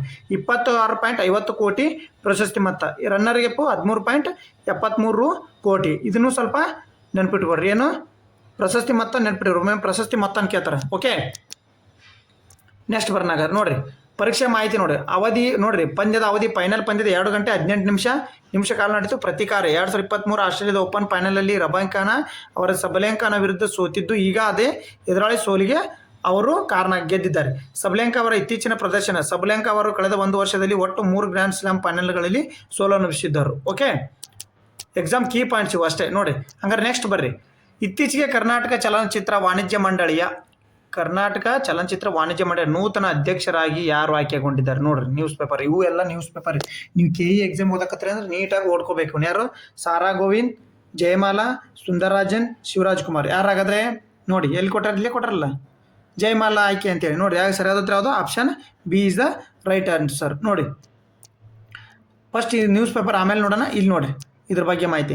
ಸಂಸ್ಥೆ ಯಾವುದು? ಕರ್ನಾಟಕ ಚಲನಚಿತ್ರ ವಾಣಿಜ್ಯ ಮಂಡಳಿ, KFCC ಅಂದರೆ ನೋಡಿ ಗೊತ್ತಾ ಯಾವುದು? ಕರ್ನಾಟಕ ಚಲನಚಿತ್ರ ವಾಣಿಜ್ಯ ಮಂಡಳಿ. ಸ್ಥಾನ ಏನು? ಅಧ್ಯಕ್ಷರು. ಗಮನಾರ್ಹ ವ್ಯಕ್ತಿಗಳಂದರೆ ಸಾರಾ ಗೋವಿಂದ್ ಮತ್ತು ಸುಂದರ ಚಿತ್ರದಲ್ಲಿ ಜಯಮಾಲಾ ಅವರಿಗೆ ಅಭಿನಂದನೆ ಸಲ್ಲಿಸುತ್ತಿದ್ದವರು. ಓಕೆ, ಅಲ್ಲಿ ಸಾರಾ ಗೋವಿಂದ್ ಬಂದಿದ್ರು, ಸುಂದರರಾಜ್ ಅಷ್ಟು ಬಂದಿದ್ರು. ಓಕೆ, ಸ್ಪರ್ಧಾತ್ಮಕ ಈ ರೀತಿಯ ನೇಮಕಾತಿಗಳು ರಾಜ್ಯ ಮಟ್ಟದ ಪರೀಕ್ಷೆಯಲ್ಲಿ ನಿಮಗೆ ವ್ಯಕ್ತಿ ಮತ್ತು ಸುದ್ದಿಯಲ್ಲಿಗಳ ಸ್ಥಳ ವಿಭಾಗ ಬಗ್ಗೆ ಕೇಳಲಾಗುತ್ತೆ. ಓಕೆ, ಹಾಗಾದ್ರೆ ನೋಡಿ, ಕರ್ನಾಟಕ ಚಲನಚಿತ್ರ ವಾಣಿಜ್ಯ ಮಂಡಳಿ ಶನಿವಾರ ಬೆಂಗಳೂರಿನಲ್ಲಿ ನಡೆದ ಚುನಾವಣೆಯಲ್ಲಿ ಅಧ್ಯಕ್ಷರಾಗಿ ನಟಿಯರು ನಿರ್ಮಾಪಕಿ ಜಯಮಾಲಾ ಅವರಿಗೆ ಭರ್ಜರಿ ಜಯಗಳಿಸಿದರು. ಭಾರಿ ಅಂತಿಮ ಗೆಲುವು ಸಾಧಿಸಿದ ಜಯಮಾಲಾಗೆ ಅವರು ಸಾರಾ ಗೋವಿಂದ್ ಹಾಗೂ ಸುಂದರರಾಜ್ ಅವರ ಅಭಿನಯಿಸಿದರು. ಇವರು ಸಾರಾ ಗೋವಿಂದ್, ಇವರು ಸುಂದರರಾಜನ್. ನಿಮ್ಗೆಲ್ಲರಿಗೂ ಗೊತ್ತೈತೆ. ಇದು ಎಲ್ಲೈತೆ ಹಂಗಂದ್ರೆ KFCC ಕೇಂದ್ರ ಕಚೇರಿ ಎಲ್ಲೈತೆ ಹಾಗಾದ್ರೆ? ಬೆಂಗಳೂರಲ್ಲಿ ಐತಿ. ಓಕೆ, ಬೆಂಗಳೂರಲ್ಲಿ. ಇದನ್ನು ಸ್ವಲ್ಪ ಜಸ್ಟ್ ಮಾಹಿತಿ ನೆನ್ಪಿಟ್ಕೋಬೇಕು. ಯಾಕೆ ಇಂಥಲ್ಲಿ ಕ್ವಶನ್ ಕೇಳಿ ಏನು ಮಾಡ್ತೀರಿ ನೀವು, ಅದಕ್ಕೋಸ್ಕರ. ಹಾಗಾದ್ರೆ ನೋಡಿ, ಯೂನಿಯನ್ ಬಜೆಟ್ ಬಗ್ಗೆ ನೋಡಿ. ಹಾಗಾದರೆ ಒಂದು ಹಂಗೆ ತಂದು ಕೊಟ್ಟಿದ್ದೀನಿ, ಇದು ಇಂಪಾರ್ಟೆಂಟ್, ನಮ್ಮ ಕರ್ನಾಟಕಕ್ಕೆ ಸಂಬಂಧಪಟ್ಟಿರ್ತಕ್ಕಂಥ ಕ್ವಶನ್ ಆಗಿದೆ ಇದು, ಅದಕ್ಕೋಸ್ಕರನೇ ಹೇಳ್ತಾರದು. ಯೂನಿಯನ್ ಬಜೆಟ್ 2000 ಫೋಕಸ್ ನೋಡಿ. ಕೇಂದ್ರ ಬಜೆಟ್ ಪರಿಸರ ಸ್ನೇಹಿ ಟಾಟಲ್ ಟ್ರಯಲ್ಸ್ ಅಭಿವೃದ್ಧಿಪಡಿಸುವ ಯಾವ ರಾಜ್ಯಗಳ ನಿರ್ದಿಷ್ಟ ಹೆಸರು ನೋಡಿ ಹೆಸರಿಸಲಾಗಿದೆ ಅಂದರೆ ನೋಡ್ರಿ, ಆಮೆ ಪಥಗಳು ಅಂತೇಳಿ ಯಾವ್ಯಾವ ಹಂಗಂದ್ರೆ ಕರ್ನಾಟಕ, ಗೋವಾ, ಮಹಾರಾಷ್ಟ್ರನ, ಒಡಿಶಾ, ಕರ್ನಾಟಕ, ಕೇರಳನ, ಗುಜರಾತ, ಕರ್ನಾಟಕ, ತಮಿಳುನಾಡು, ಆಂಧ್ರ ಪ್ರದೇಶ್, ಒಡಿಶಾ, ವೆಸ್ಟ್ ಬೆಂಗಾಲ್ನ. ಯಾವ್ದು ನೋಡಿ ಸರಿಯಾದ ಉತ್ತರ? ನೋಡಿ, ಆಮೆಗಳ ಪಥಗಳನ್ನ ಮಾಡೋಕ್ಕೆ ಏನು ಟಾಟಲ್ ಟ್ರಯಲ್ ಐತಿ ನೋಡಿ. ಸರಿಯಾದ ಉತ್ತರ ಬಂದ್ಬಿಟ್ಟು ಯಾವುದು ನೋಡಿ, ಇಲ್ಲಿ ನ್ಯೂಸ್ ಪೇಪರ್ ಬಂದಿರತಕ್ಕಂಥದ್ದು ನೋಡಿ. ಒಡಿಶಾ, ಕರ್ನಾಟಕ, ಕೇರಳ ನೋಡಿ ನ್ಯೂಸ್ ಪೇಪರ್ನಾಗ ಮಾಹಿತಿ ನೋಡಿ. ಪ್ರವಾಸೋದ್ಯಮ ಸುಸ್ಥಿರ ಅಭಿವೃದ್ಧಿ ಪ್ರವಾಸೋದ್ಯಮ ಉತ್ತೇಜಿಸಲು ಒಡಿಶಾ, ಕರ್ನಾಟಕ ಮತ್ತು ಕೇರಳ ಕರಾವಳಿ ತೀರಗಳಲ್ಲಿ ಟಾಟಲ್ ಟ್ರಯಲ್ ಅಭಿವೃದ್ಧಿಪಡಿಸುವ ಹಣಕಾಸು ಸಚಿವೆ ನಿರ್ಮಲಾ ಸೀತಾರಾಮನ್ ಘೋಷಿಸಿದ್ದಾರೆ. ಇಷ್ಟು ಮಾಹಿತಿ ನಿಮಗೆ ಗೊತ್ತಿರಲಿ. ಓಕೆ, ಹಾಗಾದರೆ ನೋಡಿ, ಲಕ್ಕುಂಡಿ ಬಗ್ಗೆ ಇತ್ತೀಚೆಗೆ ಮಾಹಿತಿ ಬಂದಿತ್ತು. ಲಕ್ಕುಂಡಿ ಉತ್ಖನನ ಸಂದರ್ಭದಲ್ಲಿ ಈ ಕೆಳಗಿನ ಯಾವ ಮಹತ್ವಪೂರ್ಣಗಳು ದೊರೆತಿವೆ ನೋಡಿ. ಹಾಗಾದರೆ ಯಾವ್ಯಾವ ದೊರೆತಿವೆ? ಬೌದ್ಧ ಧರ್ಮದ ಕುರುಹುಗಳು, ಪ್ರಾಚೀನ ನಾಣ್ಯಗಳ ತಯಾರಿಕೆಯ ಟಂಕಸಾಲೆ, ಜೈನ ಮತ್ತು ಶೈವ ಧರ್ಮದ ಅವಶೇಷಗಳು ಮೇಲೆ ಅವ ನೋಡಿ ಎಷ್ಟು ಚಂದ ಬಂದಿರಬೇಕಂದ್ರೆ ನಿಮಗೆ. ಓಕೆ ನೋಡಿ, ಪ್ರಾಚೀನ ನಾಣ್ಯ ತಯಾರಿಕೆಗಳ ಟಂಕಶಾಲೆನೂ ದೊರೆತೈತೆ, ಜೈನ ಮತ್ತು ಶೈವ ಧರ್ಮಗಳ ಅವಶೇಷಗಳು, ಬೌದ್ಧ ಧರ್ಮಗಳ ಕುರುಹುಗಳು, ಇವು ಮೇಲಿನ ಎಲ್ಲವೂ ದೊರೆತಿದೆ ನೋಡಿ. ಎಲ್ಲಿ? ಲಕ್ಕುಂಡಿಯಲ್ಲಿ. ಲಕ್ಕುಂಡಿ ಬಗ್ಗೆ ನೀವು ವಿಶೇಷವಾಗಿ ಮಾಹಿತಿ ಪಡ್ಕೋಬೇಕು. ಓಕೆ ನೋಡಿ, ಲಕ್ಕುಂಡಿ ಬಗ್ಗೆ ನಿಮ್ಗೆ ವಿಶೇಷ ಮಾಹಿತಿ ಇರಲಿ. ಓಕೆ ನೋಡಿ, ಎಷ್ಟು ಚಂದ ನೀಟಾಗಿದೆ ಲಕ್ಕುಂಡಿ ಬಗ್ಗೆ ನ್ಯೂಸ್ ಪೇಪರಲ್ಲಿ. ಆಮೇಲೆ ನೋಡೋಣ ನೋಡಿ, ಜಸ್ಟ್ ಕಿರು ನೋಟ ನೋಡ್ರಿ. ಆಮೇಲೆ ನೋಡಿ, ಇಲ್ಲೆಲ್ಲ ನ್ಯೂಸ್ ಪೇಪರಲ್ಲಿ ಕೊಟ್ಟಿದ್ದಾರೆ, ಲಕ್ಕುಂಡಿ ಇತಿಹಾಸ ಕೊಟ್ಟಿದ್ದಾರೆ. ಓಕೆ, ನಾವು ನ್ಯೂಸ್ ಪೇಪರಲ್ಲಿ ನೋಡ್ಬೋದು. ಆ ನ್ಯೂಸ್ ಪೇಪರು ನಿಮ್ಗೆ ಅತಿ ಹೆಚ್ಚಿ ಕಾಣುವಲ್ಲ ಅಂತೇಳಿ ಇಲ್ಲಿ ತೋರಿಸ್ತೀನಿ ನೋಡಿ. ಆಮೇಲೆ ನ್ಯೂಸ್ ಪೇಪರ್ ಓದ್ತೀನಿ ಬಂದ್ಬಿಟ್ಟು. ಓಕೆ ನೋಡಿ, ಹಾಗಾದರೆ ಗದಗ ಜಿಲ್ಲೆಯಲ್ಲಿರುವ ಲೋಕಿಕುಂಡಿ ಐತಿಹಾಸಿಕವಾಗಿ ವಾಸ್ತುಶಿಲ್ಪ ದೃಷ್ಟಿಯಲ್ಲಿ ಅತ್ಯಂತ ಮಹತ್ವಪೂರ್ಣವಾದ ಸ್ಥಳವಾಗಿದೆ. ಓಕೆ, ಇದನ್ನು ಯಾರು ಆಳಿದ್ರೆ ಹಂಗಂದ್ರೆ ಕಲ್ಯಾಣ ಚಾಲುಕ್ಯರ 10ರಿಂದ 12ನೇ ಶತಮಾನದ ಪ್ರಮುಖ ರಾಜಧಾನಿ ಮತ್ತು ಟಂಕಶಾಲೆಯಾಗಿತ್ತು. ಓಕೆ, ಇಲ್ಲಿ ಕಾಶಿ ವಿಶ್ವೇಶ್ವರಯ್ಯ ಬ್ರಹ್ಮಜಿನಾಲಯ ಸೇರಿದಂತೆ 50ಕ್ಕೂ ಹೆಚ್ಚು ಹಳೆಯ ದೇವಾಲಯಗಳು, ಅನೇಕ ಕಲ್ಯಾಣಿಗಳು, ಕಲ್ಯಾಣಿಗಳಂದರೆ ಮೆಟ್ಟಿಲು ಬಾವಿಗಳು, 100ಕ್ಕೂ ಹೆಚ್ಚು ಶಾಸನಗಳಿವೆ ನೋಡಿ. ಇಲ್ಲಿನ ಶಿಲ್ಪಕಲೆ ವಿಶಿಷ್ಟವಾಗಿ ಲಕ್ಕುಂಡಿ ಶೈಲಿ ಎಂದು ಪ್ರಸಿದ್ಧವಾಗಿದೆ ನೋಡಿ. ಇಲ್ಲಿ 101 ದೇವಾಲಯ, 101 ಬಾವಿಗಳಿದ್ದು ಅಂತ ನೋಡಿ ಇಲ್ಲಿ ಲಕ್ಕುಂಡಿಯಾಗ ಹಿರಿಯರು ಹೇಳೋ ಪ್ರಕಾರ. ಓಕೆ, ಕಲ್ಯಾಣ ಚಾಲುಕ್ಯರ 10ರಿಂದ 12ನೇ ಶತಮಾನದಗಳು. ಹಂಗಂದ್ರೆ ಪ್ರಮುಖವಾಗಿ ಏನೇನು ನೆನ್ಪಿಟ್ಕೋಬೇಕು ನೋಡಿ, ದೇವಾಲಯಗಳ ನಗರ. ಓಕೆ, ದೇವಾಲಯಗಳ ಲಕ್ಕುಂಡಿಯಲ್ಲಿ ಅನೇಕ ಹಿಂದೂ ಜೈನ ದೇವಾಲಯಗಳಿವೆ. ಇವುಗಳಲ್ಲಿ ಕಲ್ಯಾಣ ಚಾಲುಕ್ಯರ ವಾಸ್ತುಶಿಲ್ಪದ ಅಂದವನ್ನು ನಾವು ಕಾಣ್ಬೋದು. ಪ್ರಮುಖ ದೇವಾಲಯಗಳು ಯಾವಾಗ ಅಂದರೆ ಕಾಶಿ ವಿಶ್ವೇಶ್ವರಯ್ಯ ದೇವಾಲಯ, ಬ್ರಹ್ಮಜಿನಾಲಯ ದೇವಾಲಯ, ಇತರ ದೇವಾಲಯಗಳು. ಹಂಗಾರೆ ನೋಡಿ, ಅತ್ಯಂತ ಕಲಾತ್ಮಕ ಅಲಂಕೃತ ದೇವಾಲಯ ಇದು. ನೋಡಿ, ಅತ್ಯಂತ ಹಳೆಯ ಜೈನ ದೇವಾಲಯ ಯಾವುದು? ಬ್ರಹ್ಮಜಿನ ದೇವಾಲಯ ನೋಡಿ. ಮಲ್ಲಿಕಾರ್ಜುನ, ಲಕ್ಷ್ಮೀನಾರಾಯಣ, ಮಾಣಿಕೇಶ್ವರ, ನಾಗನಾಥ, ಕುಂಬೇಶ್ವರ, ಇವನ್ನೆಲ್ಲ ನೀವು KE ಎಕ್ಸಾಮಿಗೆ ಓದ್ತಿರಲ್ಲ, ಅದಕ್ಕೆ ತಿಳ್ಕೊಬೇಕ್ರಿ ಇದನ್ನು ಸ್ವಲ್ಪ. ಓಕೆ, ಯಾವ ದೇವಾಲಯಗಳು? ಯಾಕೆ ಹೇಳಿಕೆ ರೂಪದಾಗ ಹೆಂಗಾರು ಕ್ವಶನ್ ಕೇಳ್ಬೋದು ನಿಮಗೆ. ಓಕೆ, ಇನ್ನೊಂದು ನೋಡಿ, ಇಲ್ಲಿ ವಾಸ್ತುಶಿಲ್ಪದ ಶೈಲಿ. ಇಲ್ಲಿನ ದೇವಾಲಯಗಳು ಬಾದಾಮಿ ಚಾಲುಕ್ಯ ಮತ್ತು ಹೊಯ್ಸಳರ ನಡುವಿನ ಕಲಾ ಸೇತುವೆ ಆಗಿವೆ. ಹಾಗಾದ್ರೆ ಬಾದಾಮಿ ಚಾಲುಕ್ಯರ ಮತ್ತು ಹೊಯ್ಸಳರ ನಡುವಿನ ಕಲಾ ಸೇತುವೆಗೆ ಇವನ್ನು ಲಕ್ಕುಂಡಿ ಸ್ಕೂಲ್ ಆಫ್ ಆರ್ಕಿಟೆಕ್ಟ್ ಎನ್ನುತ್ತಾರೆ ನೋಡಿ. ಲಕ್ಕುಂಡಿ ಸ್ಕೂಲ್ ಆಫ್ ಆರ್ಕಿಟೆಕ್ಟ್ ಅಂತ ಕರೀತಾರೆ. ಇತಿಹಾಸ ನೋಡ್ರಿ, 10ರಿಂದ 12ನೇ ಶತಮಾನದ ಲಕ್ಕುಂಡಿಯ ಕಳಚೂರಿ ಸೇವನೂರು ಮತ್ತು ಹೊಯ್ಸಳ ಆಳ್ವಿಕೆಯಲ್ಲಿ ಪ್ರಮುಖ ವಾಣಿಜ್ಯ ಕೇಂದ್ರವಾಗಿತ್ತು. ಓಕೆ, ಇತ್ತೀಚಿನ ಅನ್ವೇಷಣೆ ನೋಡಿ 2026ರಲ್ಲಿ ಕೋಟೆ ವೀರಭದ್ರ ದೇವಾಲಯ ಸಮೀಪದ ಉತ್ಖನದಲ್ಲಿ ಅಪರೂಪದ ತ್ರಿಮುಖ ನಾಗಶಿಲೆ ನೋಡ್ರಿ, ಇತ್ತೀಚೆಗೆ ಮನ್ಮನ್ ಮಾಡಿದ್ದು ಕಲ್ಲಿನ ಮುಕುಟಮಣಿ ಮತ್ತು ನವಶಿಲಾಯುಗದ ವಸ್ತುಗಳು ಪತ್ತೆಯಾಗಿದ್ದಾವೆ. ಓಕೆ, ಶಿಲ್ಪಕಲಾ ಮತ್ತು ಗ್ಯಾಲರಿ ನೋಡಿ, ಭಾರತೀಯ ಪುರಾತತ್ವ ಇಲಾಖೆ ಇಲ್ಲಿ ಒಂದು ಶಿಲ್ಪಕಲಾ ಗ್ಯಾಲರಿಯನ್ನು ನಿರ್ಮಿಸಿದೆ. ಯಾರು ನೋಡಿಲ್ಲ ಹೋಗಿ ನೋಡ್ಕೊಂಬರ್ರಿ. ಹಾಗಾದರೆ ನೋಡಿ, ಇಲ್ಲಿ ಸ್ವಲ್ಪ ನೋಡಿ. ಹಾಗಾದರೆ ನ್ಯೂಸ್ ಪೇಪರ್ಲಿ ಮಾಹಿತಿ ಏನೇನಿದೆ ನೋಡಿ. ಹಾಗಾದರೆ ನ್ಯೂಸ್ ಪೇಪರ್ಲಿ ಇತಿಹಾಸದ ಪುಟಗಳು ನೋಡಿರಿ, ಇತಿಹಾಸ ಪುಟಗಳು ನೋಡಿರಿ. ಸ್ವಲ್ಪ HD ಜಾಸ್ತಿ ಇತ್ತು ನೋಡಿ. ಓಕೆ, ಉತ್ತರ ಕರ್ನಾಟಕದಲ್ಲಿ ಗದಗ ನಗರದಿಂದ 12 ಕಿಲೋಮೀಟರ್ ದೂರದಲ್ಲಿರುವ ಲಕ್ಕುಂಡಿ ವಿಸ್ತೀರ್ಣ ಸುಮಾರು 14,220 ಚದರ ಹೆಕ್ಟೇರ್ಗಳಿದೆ.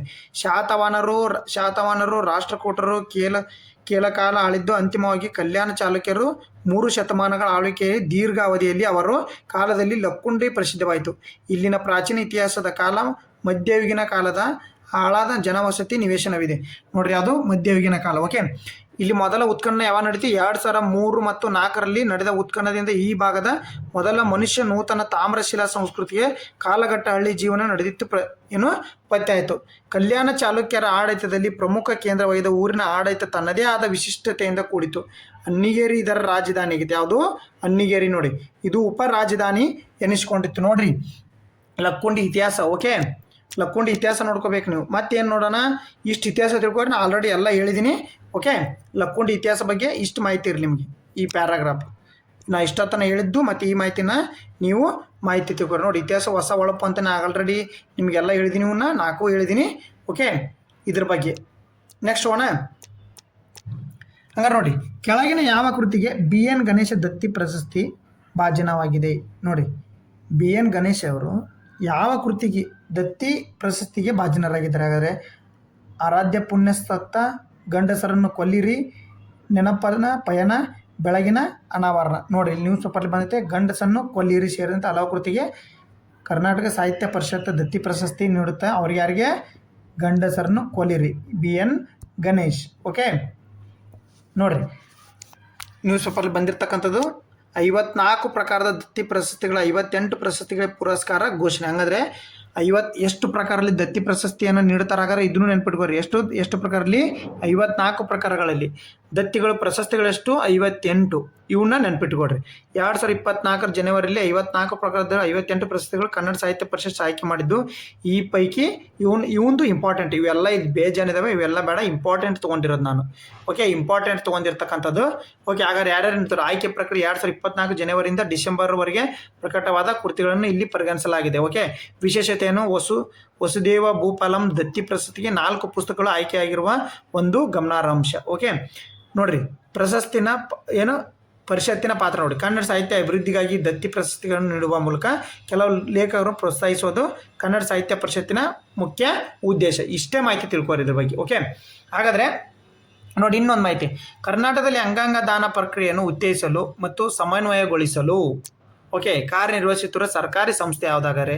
ರೆಡ್ ಕ್ರಾಸ, ಜೀವನ ಸಾರ್ಥಕತೆ, ಆರೋಗ್ಯ ಕವಚನ ನೋಡಿ, ಆಯುಷ್ಮಾನ್ ಭಾರತನ ಯಾವ್ದು ನೋಡಿ? ಸರಿಯಾದ ಉತ್ತರ ನೋಡಿ. ಸರಿಯಾದ ಉತ್ತರ ಬಂದ್ಬಿಟ್ಟು ಆರೋಗ್ಯ ಕವಚ ನೋಡ್ರಿ. ಆರೋಗ್ಯ ಇಲಾಖೆಯ ಆರೋಗ್ಯ ಕವಚ, ಆರೋಗ್ಯ ಇಲಾಖೆ ನೆನ್ಪಿಟ್ಕೊಡ್ರಿ. ಆರೋಗ್ಯ ಇಲಾಖೆಯ ಆರೋಗ್ಯ ಕವಚ ಇದಕ್ಕೆ ಸರಿಯಾದ ಉತ್ತರ ನೋಡಿ. ನ್ಯೂಸ್ ಪೇಪರ್ಲಿ ನೀಟಾಗಿ ಬಂದಿದೆ.